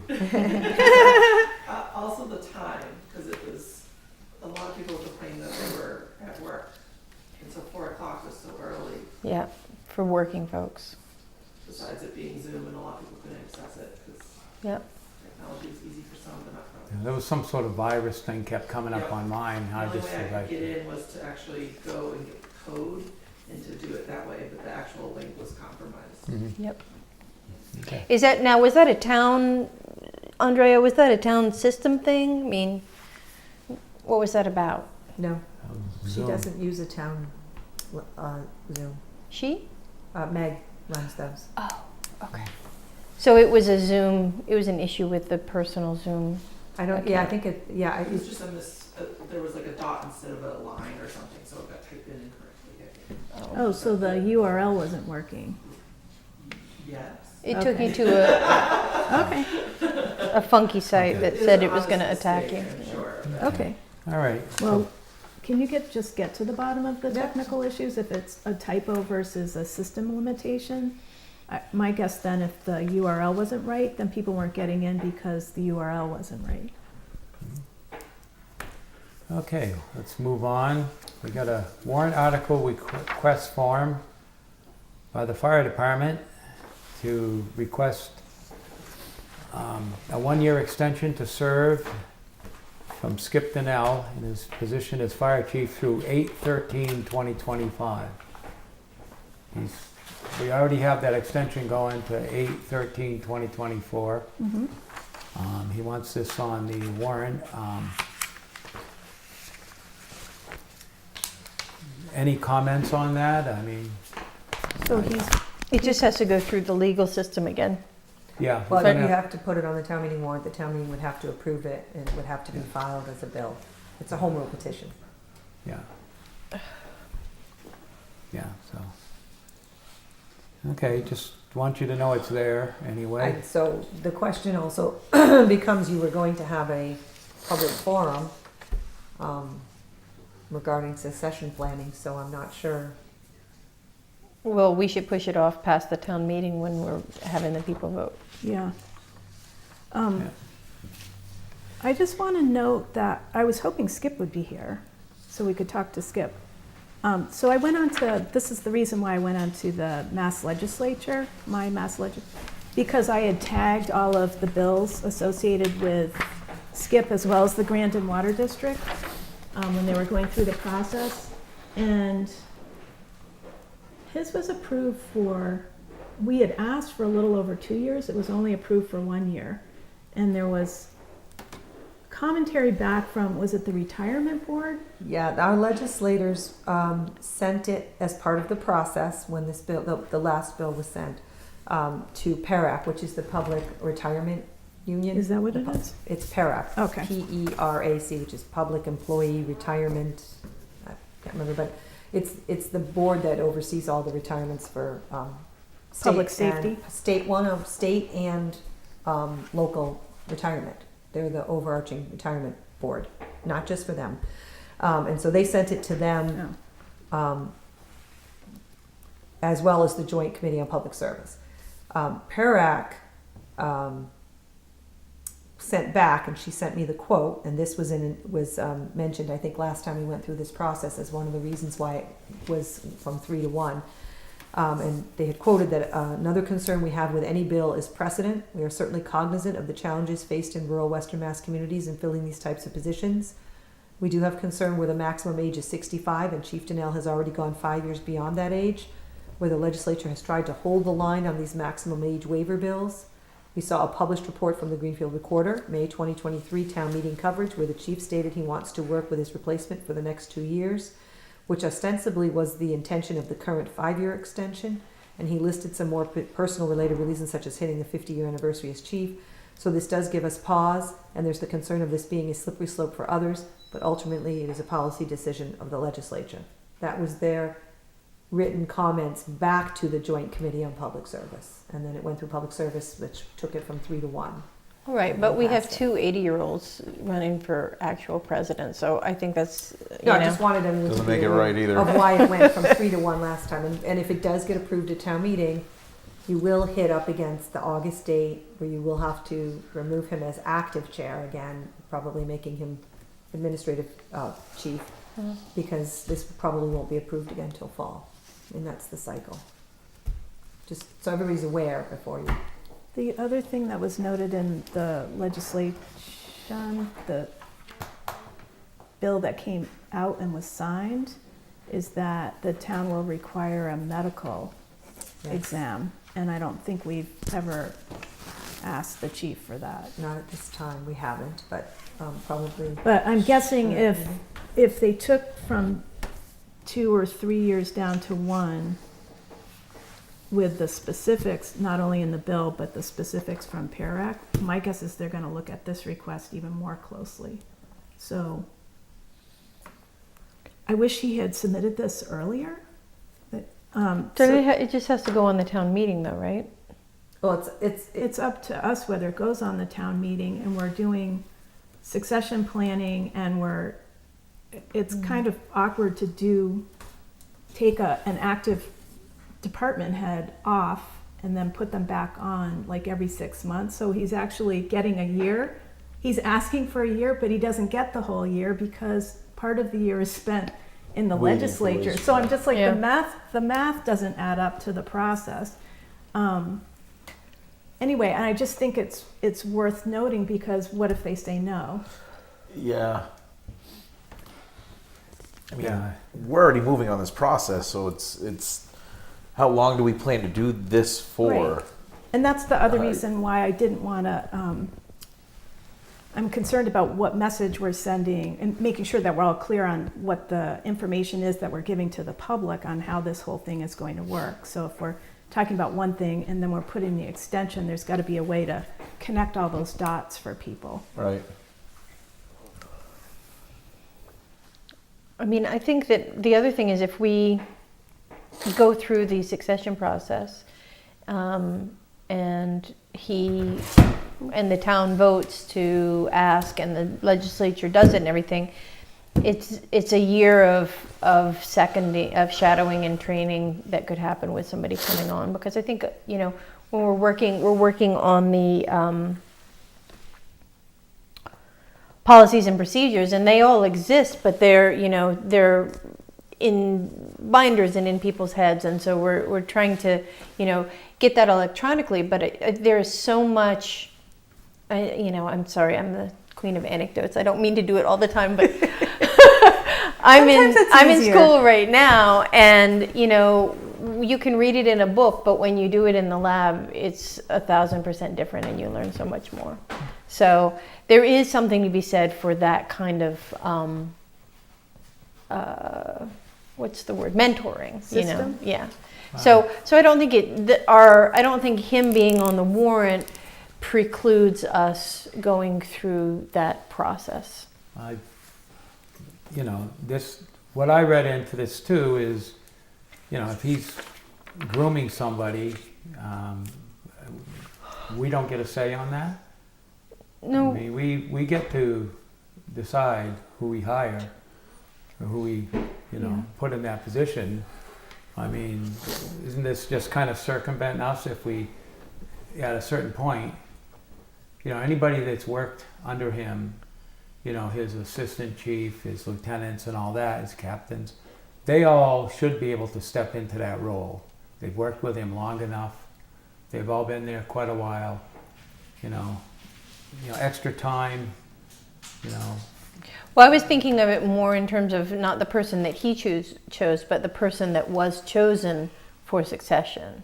That was what I was trying to That's how I took it. communicate. yeah, okay. That, So, I would just caution, because he was supposed to do, as pointed out, that was supposed to happen in the first 5-year extension. Then we extended it again, and we're still there's loose ends on various things that would really need to be cleaned up before, assuming he gets a year, would need to be cleaned up in order to successfully hand off to the successor. I have some ideas about that I'll put on the proposed agenda topics. yeah. But yeah, you're right too, Bernie. Yeah, I mean, That's why I wanted to be clear, because if we're doing one thing and well, they're yeah, kind we're of at supposed cross to be looking purposes, yeah. into, we got the policies, procedures, and Building, yeah. capital equipment, yeah.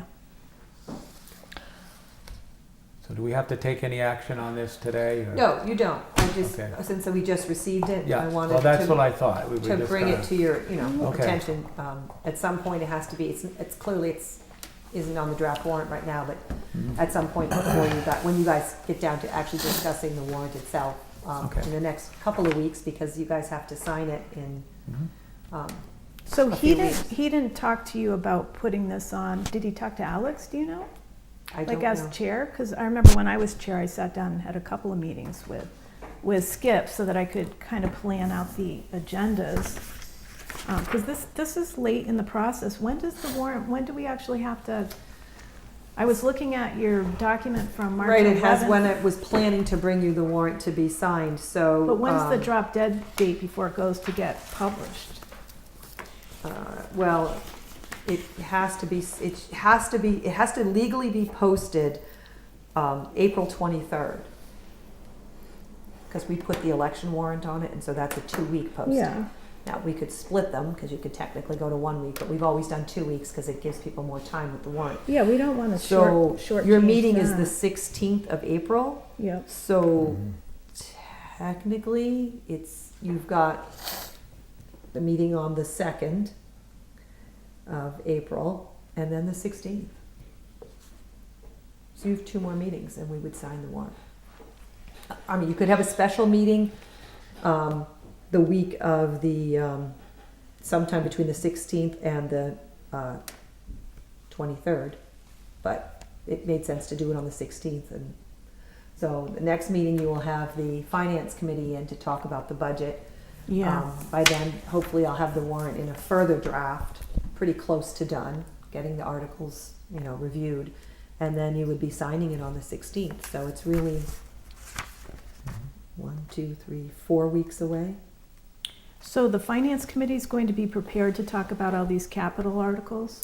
They are handing this budget to you with their recommendations. So yeah, they've been working That's with the it. next meeting. That's coming the on next the April 2nd, okay. Right, and that's I why I just wanna wanted make you to sure. have a chance to Yeah, okay, thank you. look at this prior to the 2nd, so you're signing it on the 16th. This gives you, Okay.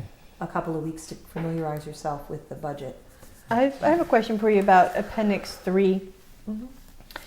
The raise and appropriate at 10,550 some. Mhm. That does that require? Would that amount require an increase in taxes, or we have an increase in revenue because all the appraisals went up? Well, we don't know what the revenue will be for fiscal '25 yet. That actually gets set when the tax rate gets set later in the year. So technically, we estimate all the revenues for fiscal '25, and those, we estimate the revenue's low. So when we do an estimated tax rate, it's almost never that number. It's usually lower than that number, but I'm always very conservative with the revenues because you can't predict them. So, Well, yeah. and we don't want more surprises in November. No. Yeah. So just, where did I stick my budget? Okay, so yeah, the based on this budget, the way it's written right now, it's a $14.21 tax rate, which is like 67 cents, I think. It's $13.58 now. Yes. But again, What did you say, 14 what? $14.21, Minus 13, 58, 60 something cents, 63. 63 cents. And if the, one of those capital articles wasn't on there, the one discussed last night, would that take it down? Well, you could move something else in, because if you look at the funding source, that's now a free cash article, so it doesn't directly affect unless you take so anything that's on free cash doesn't affect the tax rate. Okay. So right now that's sitting in free cash, but if you took that out of free cash and you could move something else into it, for example, you could move the Oh. 200,000 from the public safety building out of raise and appropriate, put that in free cash, and yes, then you would directly affect the tax rate by about 30 some cents. So the education, Ooh, 30. which is 5,500,000, Yes. but doesn't include the elementary school. Doesn't include the elementary school article, one capital article. It does include, if you look at this Oh, budget. I'm looking at number 6 here. Correct. If you look at the breakdown of your budget, Uh-huh. if you go to these, you'll see that numbers start with 01. So So if you go to the 01300s, Yeah. you'll see the entire breakdown for the schools. Okay. And the school totals are PVRS at 4714, out of district at 40, and Franklin Tech at 727, and that's where you're getting the 5506. So that includes all those three pieces, and an elementary school repair, which is a capital, which we put in for. Is it accurate that we send the same number of students to the Franklin County Tech as we send to the high school? That came up at our meeting. There were 40 students that went to PVRS and 40 students that went to the tech school. At the high school level, Mm-hmm. I think there's still more at PVRS, but it's. Oh, I meant Northfield students, I'm sorry. I can meant look it up. Northfield No, specifically. it's, you're saying 9 to 12? Just that group? I think it was 45. 45, Don't and quote me, I can look at my spreadsheet. but and I there are think- 40 that go to tech. Correct. Correct. But there's, But we have middle schoolers at Middle school and PVRS. elementary school. that are. No, but the elementary's over here. Yes, but it's part of the PVRS assessment. Okay. That $4 million includes all of PVRS, All right. including the transportation, everything, and the elementary school. 4,765,000. Okay. Yeah, it's 4,714,065 this year. There are 8 Northfield students in 9th grade, 7 in 10th, 14 in 11th, and 17 in 12th.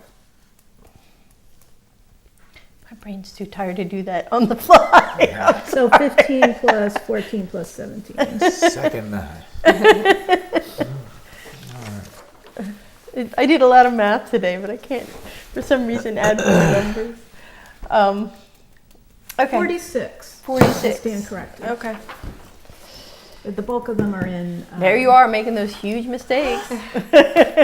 I think they added one going from October to December, but approximately, well, more than half are in 11th and 12th grade out of that group. Yeah. Okay. All right, well, next meeting we'll get into the budget. So we're going to talk specifically item-ish by item. It's up through. to you how you want to do that. You have this, you have the homework So to look I have a at. question for you though. So before I was on the select board, you, Andrea, as town administrator, you gave recommendations to the finance committee and you gave recommendations to the select board. Do the finance committee, how does that work? Well, I don't so much recommend the departments submit their budgets. I put together the requested, and then they meet with the departments they want to. Some are small things, they don't meet Yeah. with a department that has very little money. They meet with the Like historical mine. commission. Well, It's $1,000. I'm like the Yeah. historical So they commission don't is meet with everybody, $1,000 but they'll meet with the big departments, and then they'll do their recommendation on them. I'm there for informational purposes, like if there's gonna be a programmatic change or something, and I certainly do the recommendations for the town hall, because that's under me. But for highway, he comes in. For sewer, they come in. For, whatever that. If there's a big change in the budget other than COLA or minimal changes, then we usually have the department in. With schools in, for example. My recommendations generally to work with them are funding sources. I pull together the revenue estimates. I pull together what we think we're gonna have for revenue, and try to move around the pieces and make recommendations for funding. They will discuss sometimes whether they think something should be a free cash or raise and appropriate, but generally I sort of bring that to them and then they kind of work within that framework. My goal, and some people like to.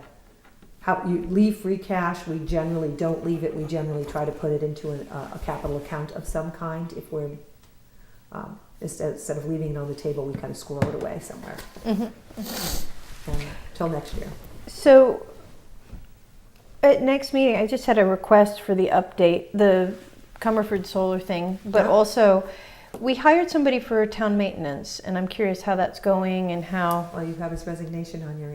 Oh, that's him. Yeah. Yep. So just on the joint meeting thing so far, so do we need to send suggestions to Alex on what we want to cover? Would that be helpful? About about the April 2nd meeting. Yeah, it's going to be a monster. Yeah, and it'll involve the whole finance committee, and I already have my requests, some questions, because I didn't hear, after I've gone to all their meetings or watched them, and I didn't hear a lot of discussion, especially last night, about the sources of funding. Yeah. And that's where I started to get really interested in the tax rate. Right. And I didn't hear them talk about the tax rate other than listen to you on what the number Right, was when going to one be. moved down, I moved more into free cash to take Right. it off the tax rate. So That's I'm going to be generally- looking for what recommendations they arrived at based on the source of funding, especially for the topic they discussed last night. Yeah, so if anybody has a question, send it to Alex if he, Yeah, if you need something clarified in the meantime, you can certainly ask me, because if the question is more technical and you just need a clarification, Yeah. feel free to reach out to me directly on the budget. I'll send it to you and Alex, because then if there's a question in there that I'm not thinking about, then I Right. can talk to you. But if otherwise, people have like a technical yeah. question, I'm happy to. Okay. I'm happy to do that, and so That works. to get you the information, and I'll have updated more budget stuff for you. I just wanted to give you something to start to break your teeth on, and also the warrant draft, closer warrant. But I wanted you to see how it's laid out, playing Yeah, out this is right now. helpful. Thank you. So on this big old monster that we've got, the account numbers,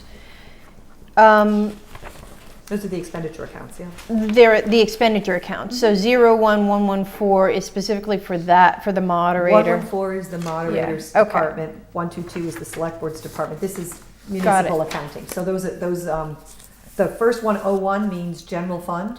So that's raise and appropriate. And then you'll get the department code.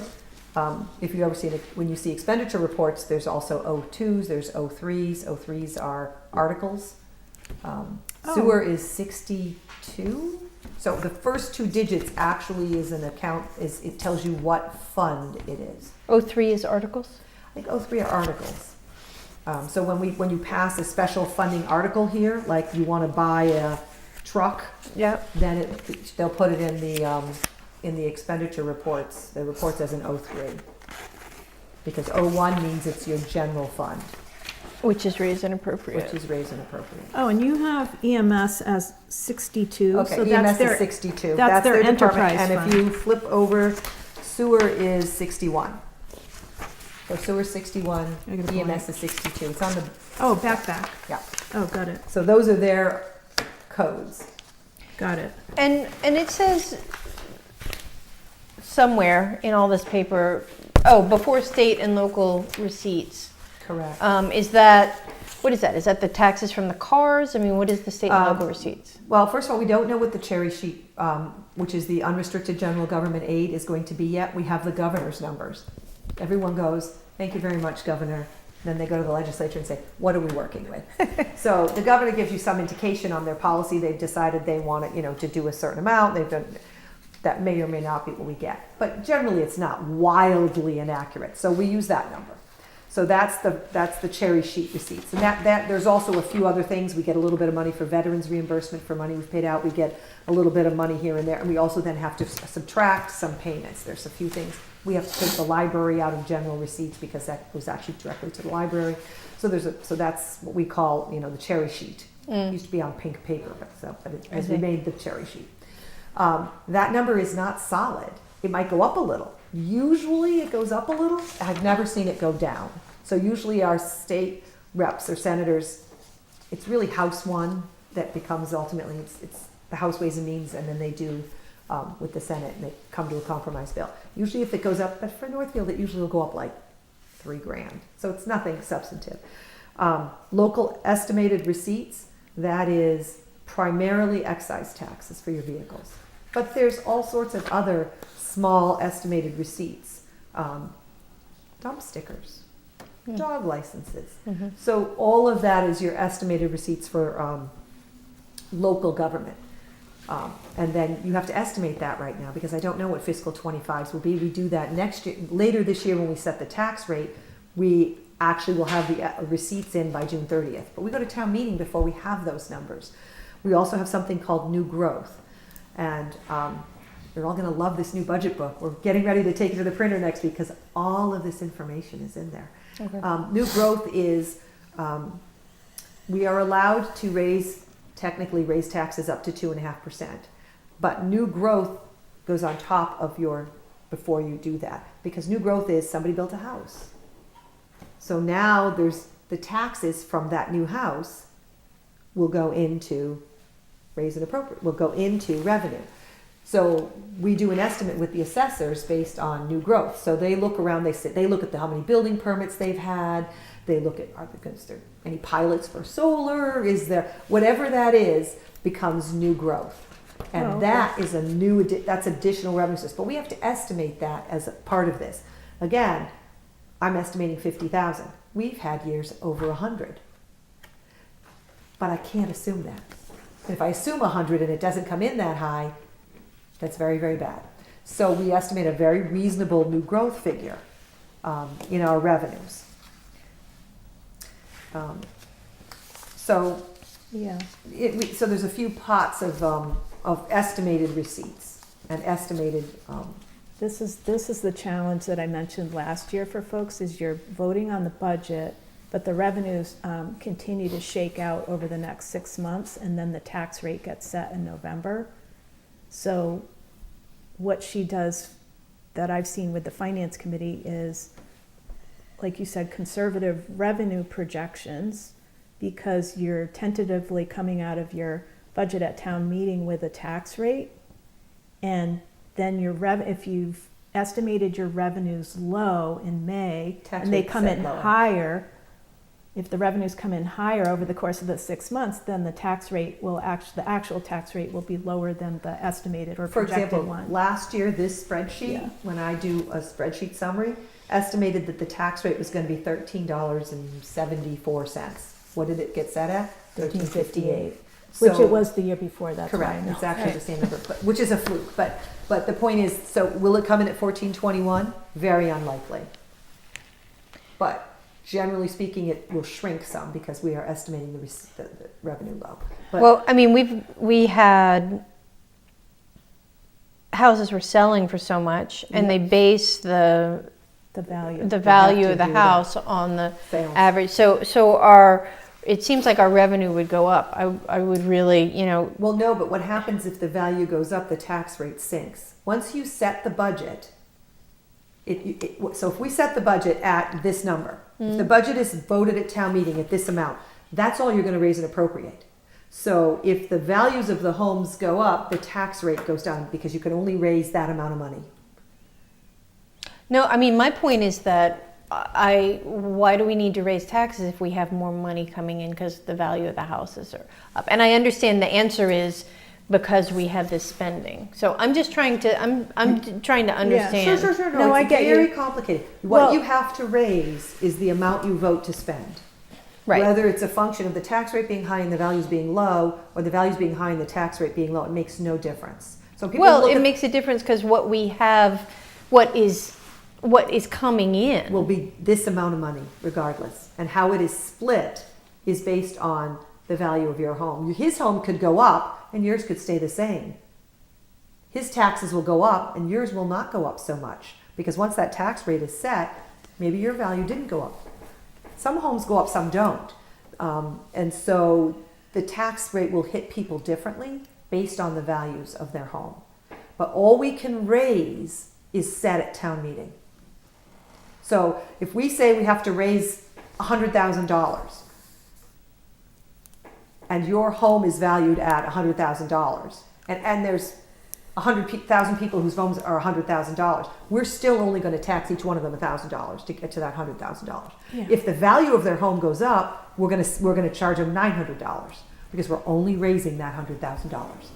We don't in a sense care that your home value went up. It will sink the tax rate because all the end result has to be is the amount we need to raise. So if your home value goes up, it's not like we get that extra cushion of money.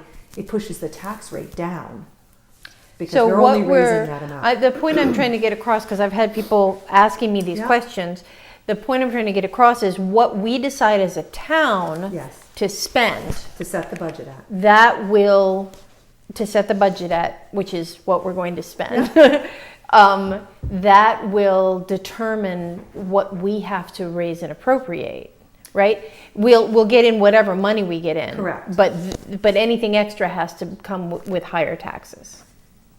I don't know what you mean by anything Oh, extra. We have to- I think, you see what I'm saying? do. Yeah, because I have the same concern, and maybe I'll just say it in my Please. way. Mhm. The concern that I had, so, and this relates to the Appendix 3 and the discussion that I followed last night, which is things. So in a year where a lot of people's taxes went up because the home values went Yep. up. So that's the feedback that, and I know I talked to Beth in the assessor's office. I know she's had a lot of questions Right. and calls about that. So I think people are going to be very sensitive to looking at people's spending budgets because they're not doing the calculation between May and November. And so I want to be sensitive to which articles this year were sticking on raise and appropriate. Because that is being asked, that is contributing to the tax rate. But in a sense, even the things that we put in free cash are because they're using up that free cash that can't Fund be something taken. else. Yeah. No, that's true. Yeah. Anything you spend affects the tax rate That- one way or another. But Right. I think the bottom line is we as a board and the finance committee as a committee, we need to take a look at the funding sources because each budget went through, they had questions for each budget, but it didn't substantially change each budget, nor did it change any of the articles. And in the past, they've actually asked some of the departments to move their articles to another year to kind of spread out the hit. And I didn't hear any of that discussion in the last few meetings, especially last night. So that's why I want to take a closer look at the source of funds and to make sure that this is as conservative a budget this year as possible, because if it's tax rate versus your value, people are just looking at the bottom line, which is I'm paying an extra Yep. $800 for the year and I'm not happy about it. So Yeah. that's how I feel. So that's my basic request for the next meeting, is that we pay close attention to the sources of funds, because even a slight projected tax increase I don't think is sending a very good message, even though it will come down in November. I'm just concerned about how much more conservative could the finance committee recommendations could have been, especially knowing there are other sources out there like the trust. Right, so you can ask them about their recommendations. Yeah, I That's will why be. that's why they're coming in. When I started, there was never a meeting between the two boards. No. So I'm trying to barely get spoke. more. Yeah, I'm trying to get So- more Yeah. communication. And so, last question here. The enterprise funds. Yes. The enterprise funds are the EMS. It was my understanding that they paid for themselves. So They- why are they on the budget? Because, and I think we had this discussion, one of the things that was agreed to by the task force as we're going through and hoping to hear about the regionalization grant, implementation grant, was that as we process through to some sort of new structure for EMS, each town is going to be required to pay something. There's no way that every town is not going to ultimately be paying something if we're going to sustain the programmatic level of service. So it was agreed at that meeting Yeah. that every town would go back and request 25,000. Every town. Correct, but what I think the challenge is, in May, you're simply showing the budget, you're not necessarily showing the revenues. And they're self-sustaining because they Well, get the revenue. $25,000 request is on free cash, That's, not from their, so that was Yeah. a request that was intended for all of them to go back and not put in the yeah, no, we did enterprise talk fund. about that. Are you talking about their budget or their? I was just talking The in general. 25,000. Yeah, Yes. I was looking here because we've got the 25K, we've got the 800, close to 800,000. That's in their enterprise. And that's in their enterprise fund, Yeah. which is, my question was, why is it on our budget? If they're earning it and it's coming and they're You have to paying. vote their for- budget at town meeting. And You have to vote. Why They're a do town we- department. Yes. They're a town department Just that like has an sewer. enterprise fund. Yeah. Okay, and An then the accounting sewer. method. So that sewer money from enterprise fund, that's the ratepayers. Is that right? The $500,000 is Yeah. the ratepayers. Okay. And okay. But Cool. most of what's being presented is the budget, their spending requests for the coming year. Right. Yeah. I'm just trying to make No. sure I understand, because people ask me, and it's interesting when folks ask you questions, Oh, yeah. things that I think that I understand, I go to explain it and I'm like, actually, let me find that out. Municipal budgeting and accounting is actually Oh my very God. different, I think, than people, they think, oh, I know accounting. I'm like, you have no idea. No. Municipal accounting is quite complex, and I've I been doing it still- for 20 years, so I get it. But I don't expect people to understand it. I certainly don't expect them to understand it, but we try to break down and give as much information as possible. Hence the new book that I'm hoping will come out that has a lot of explanation. We're trying to get it down. It started at what, 290 pages? We're down to like 260. We're trying to get it under 240. So this book you're going to get is not only just the town reports. Mm-hmm. Oh, there's a budget message, there's a budget narrative, there's Are we gonna need a explanations of dolly to get it capital. out to our cars? Is that Yeah, what you're saying? it's going to be, but it's got Bring a your lot of knapsacks. information, I think, so that will. Can we take the over? So each department has an org chart, right? You said that Inside each our department has organizational- each chart does. Because the overview org chart was just so bad.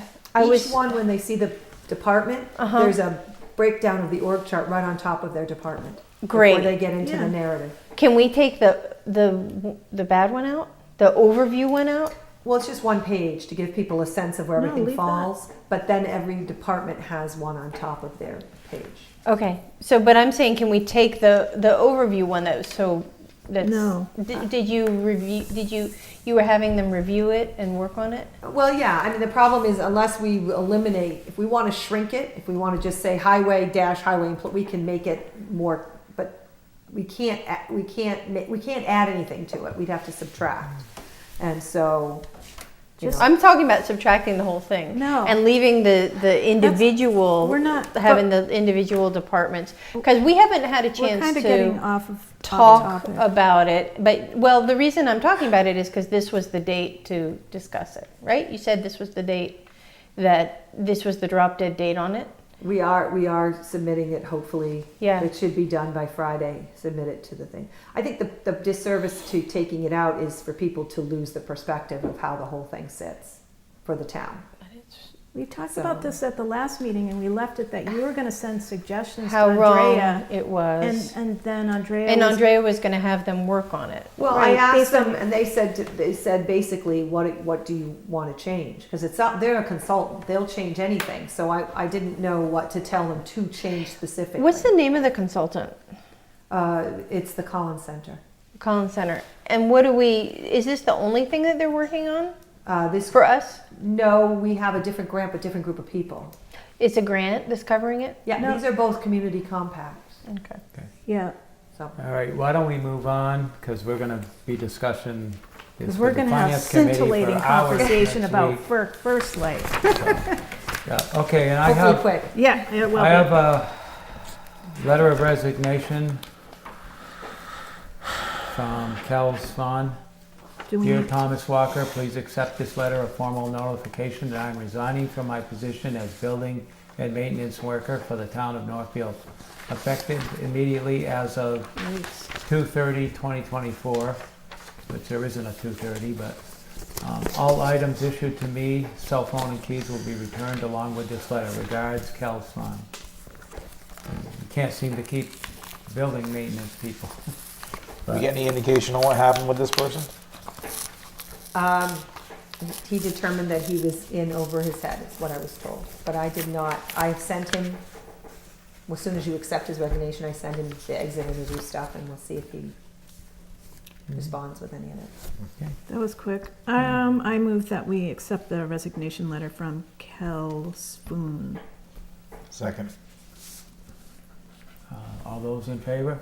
Aye, with regret, of course. Yeah. Okay, First Light. This is just a prelude to the next meeting, so I asked Sandra printed something off from the Connecticut, I'm gonna hold this up for the camera, from the Connecticut River Conservancy, ctriver.org. And if you look at the second page, a 60-day comment period has opened as of February 22nd. And you have the letter from, we're working with Andrea Donlin at FERCog. So that means the deadline for 60 days is April 22nd for any motions, interventions, protests, comments, recommendations, etc. And as a result, what First Light will do, it starts so we're talking federal level, and now I'm going to talk a little bit about state level. It also starts the Clean Water Act, Section 401, water quality certification. So First Light would need to file with the state by April 22nd on what's called the 401. So after the 401 is submitted, there'll be another comment period on that at the state level. So I'm saying that because we'll end up having to talk about that at a future meeting. So on page 3, what we're actually going to be doing, and what we have a rough draft of a document on, is a document to file a motion to intervene as the town. And a motion to intervene allows the intervener to become a legal party to the proceedings, which grants the ability to request hearings of FERC orders and appeal agency actions in court.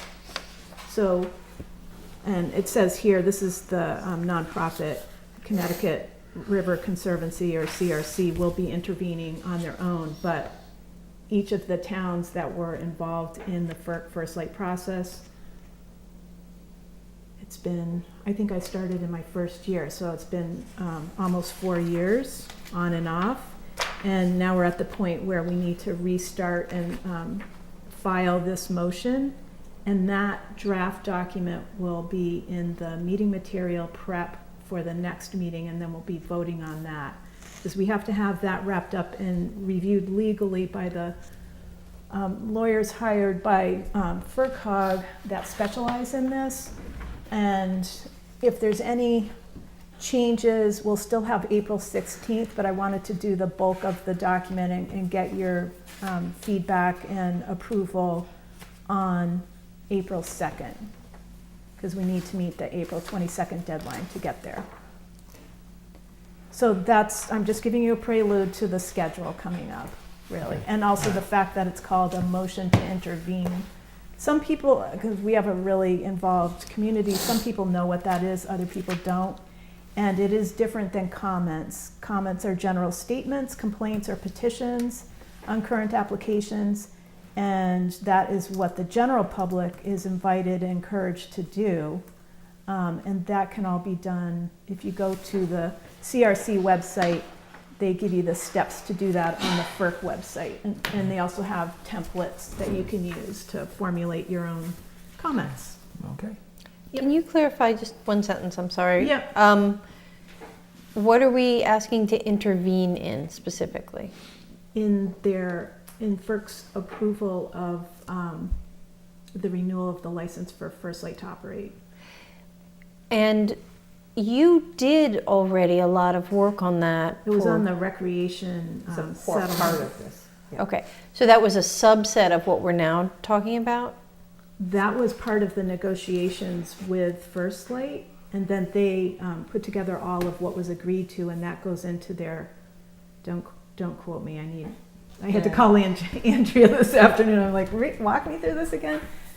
All of that then gets submitted to FERC as part of their application. This is the formal point in the process where, I think it says in Andrea's email, where the FERC issues they're ready for environmental analysis. So First Light negotiated with us and various other entities. Yeah. And put together a proposal that they sent to the state, and this is that proposal. To the To FERC, to the Energy FERC. Commission, at the federal level. They file for, federal they're looking for a energy. federal license. Okay. Yeah, And so, But that was the recreational piece. This is a different, but there were various, so they Yeah. spoke to stakeholders on various topics and put Yep. forth an omnibus Yep. thing for FERC. This is about the omnibus thing. Is that correct? this is about the response from FERC to start the process with First Light.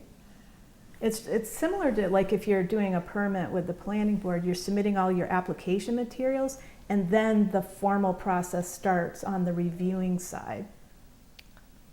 So So you want- First Light is an applicant, FERC is an executive agency reviewing everything that's coming in. I think it's, Is that? we're basically the who's.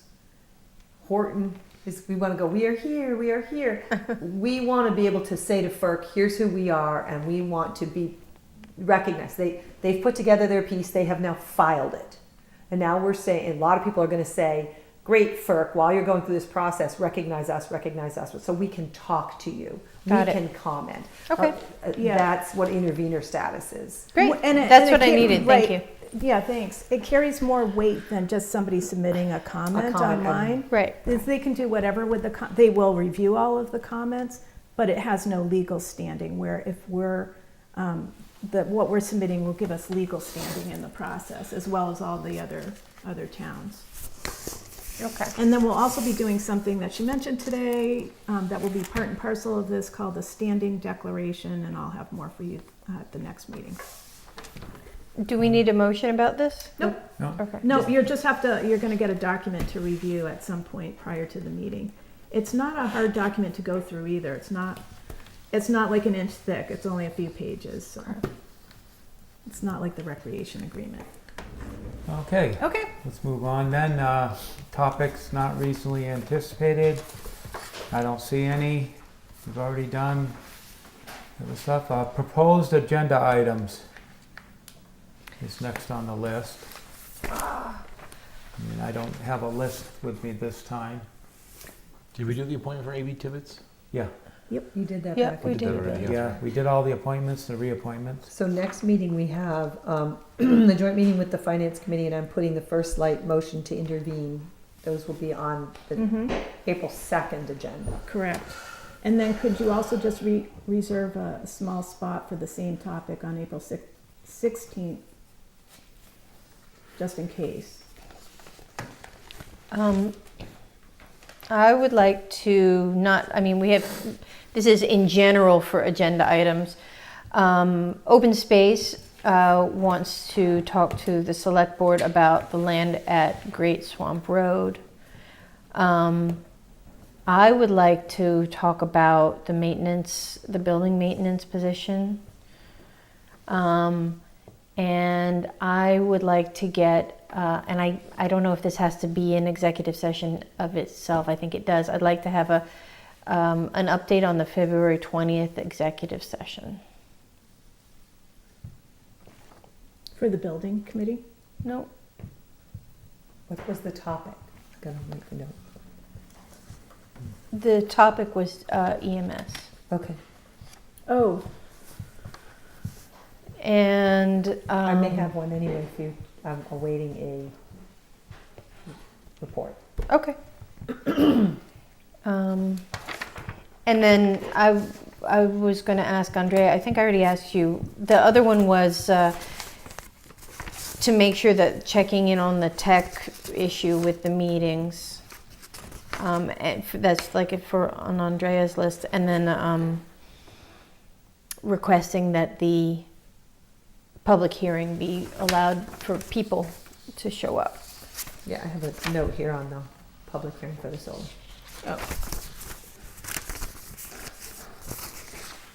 Okay, do we need to continue talking about the, or I know we're gonna be talking about the warrant, but how, if we're going to do a pre-meeting or not, kind of do a countdown, a backwards count from the town meeting, and just indicate, okay, at these different points, this is, I know you have the calendar, but we had also talked about doing a pre-meeting where people can come and ask questions, and Dan and maybe Nathan would weigh in on that. Whoops. Well, and any departments that are asking for spending, right? We can do like we did the information session where we invite people to show up and just ask questions. It doesn't have to be a presentation. It can be people available for answering questions. I was planning to do that, anyway. I think I'm going to do that for every meeting unless it's already happening. Because I want to make sure folks have do it. it as a board. Well, I mean, I did last time, so we'll Yeah, I make know. sure that. And then I've got also I rec just want to put it update. on the topics. Yeah. So we can talk about it.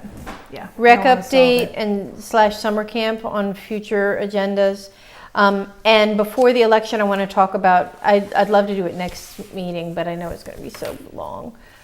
Signs for the election. I mean, for the election and for the vote and for the meeting. We need to figure out a solution to that. And I know, Andrea, you said that there was something going on with that. Some signs have been purchased? I think the town clerk has bought some signs. Maybe have the town clerk come in and do an update as a proposed agenda topic. Yeah, that'd be great. Yep. Because that falls under her purview, and knowing her, she's got ideas. Because we've got that truck out there, the food truck, and he's got like 2 loopy signs and a giant open flag, and I'm like, wow, maybe we could do that for the town when it's time to vote. Free So food. chimichangas. All right. Right. We'll offer free food. Yeah. Well, I mean, his isn't free.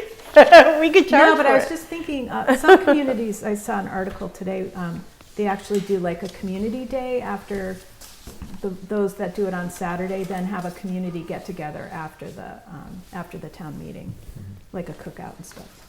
Just a thought. Okay. Okay, let's wrap up with announcements. Oh, yeah. We have a Hold the Foam event, Saturdays in April at the Highway Garage, 9 a.m. to noon. I guess that's to get rid of styrofoam and Yeah. I thought it was like one of those foam runs, those bubble runs where you go Yeah. through.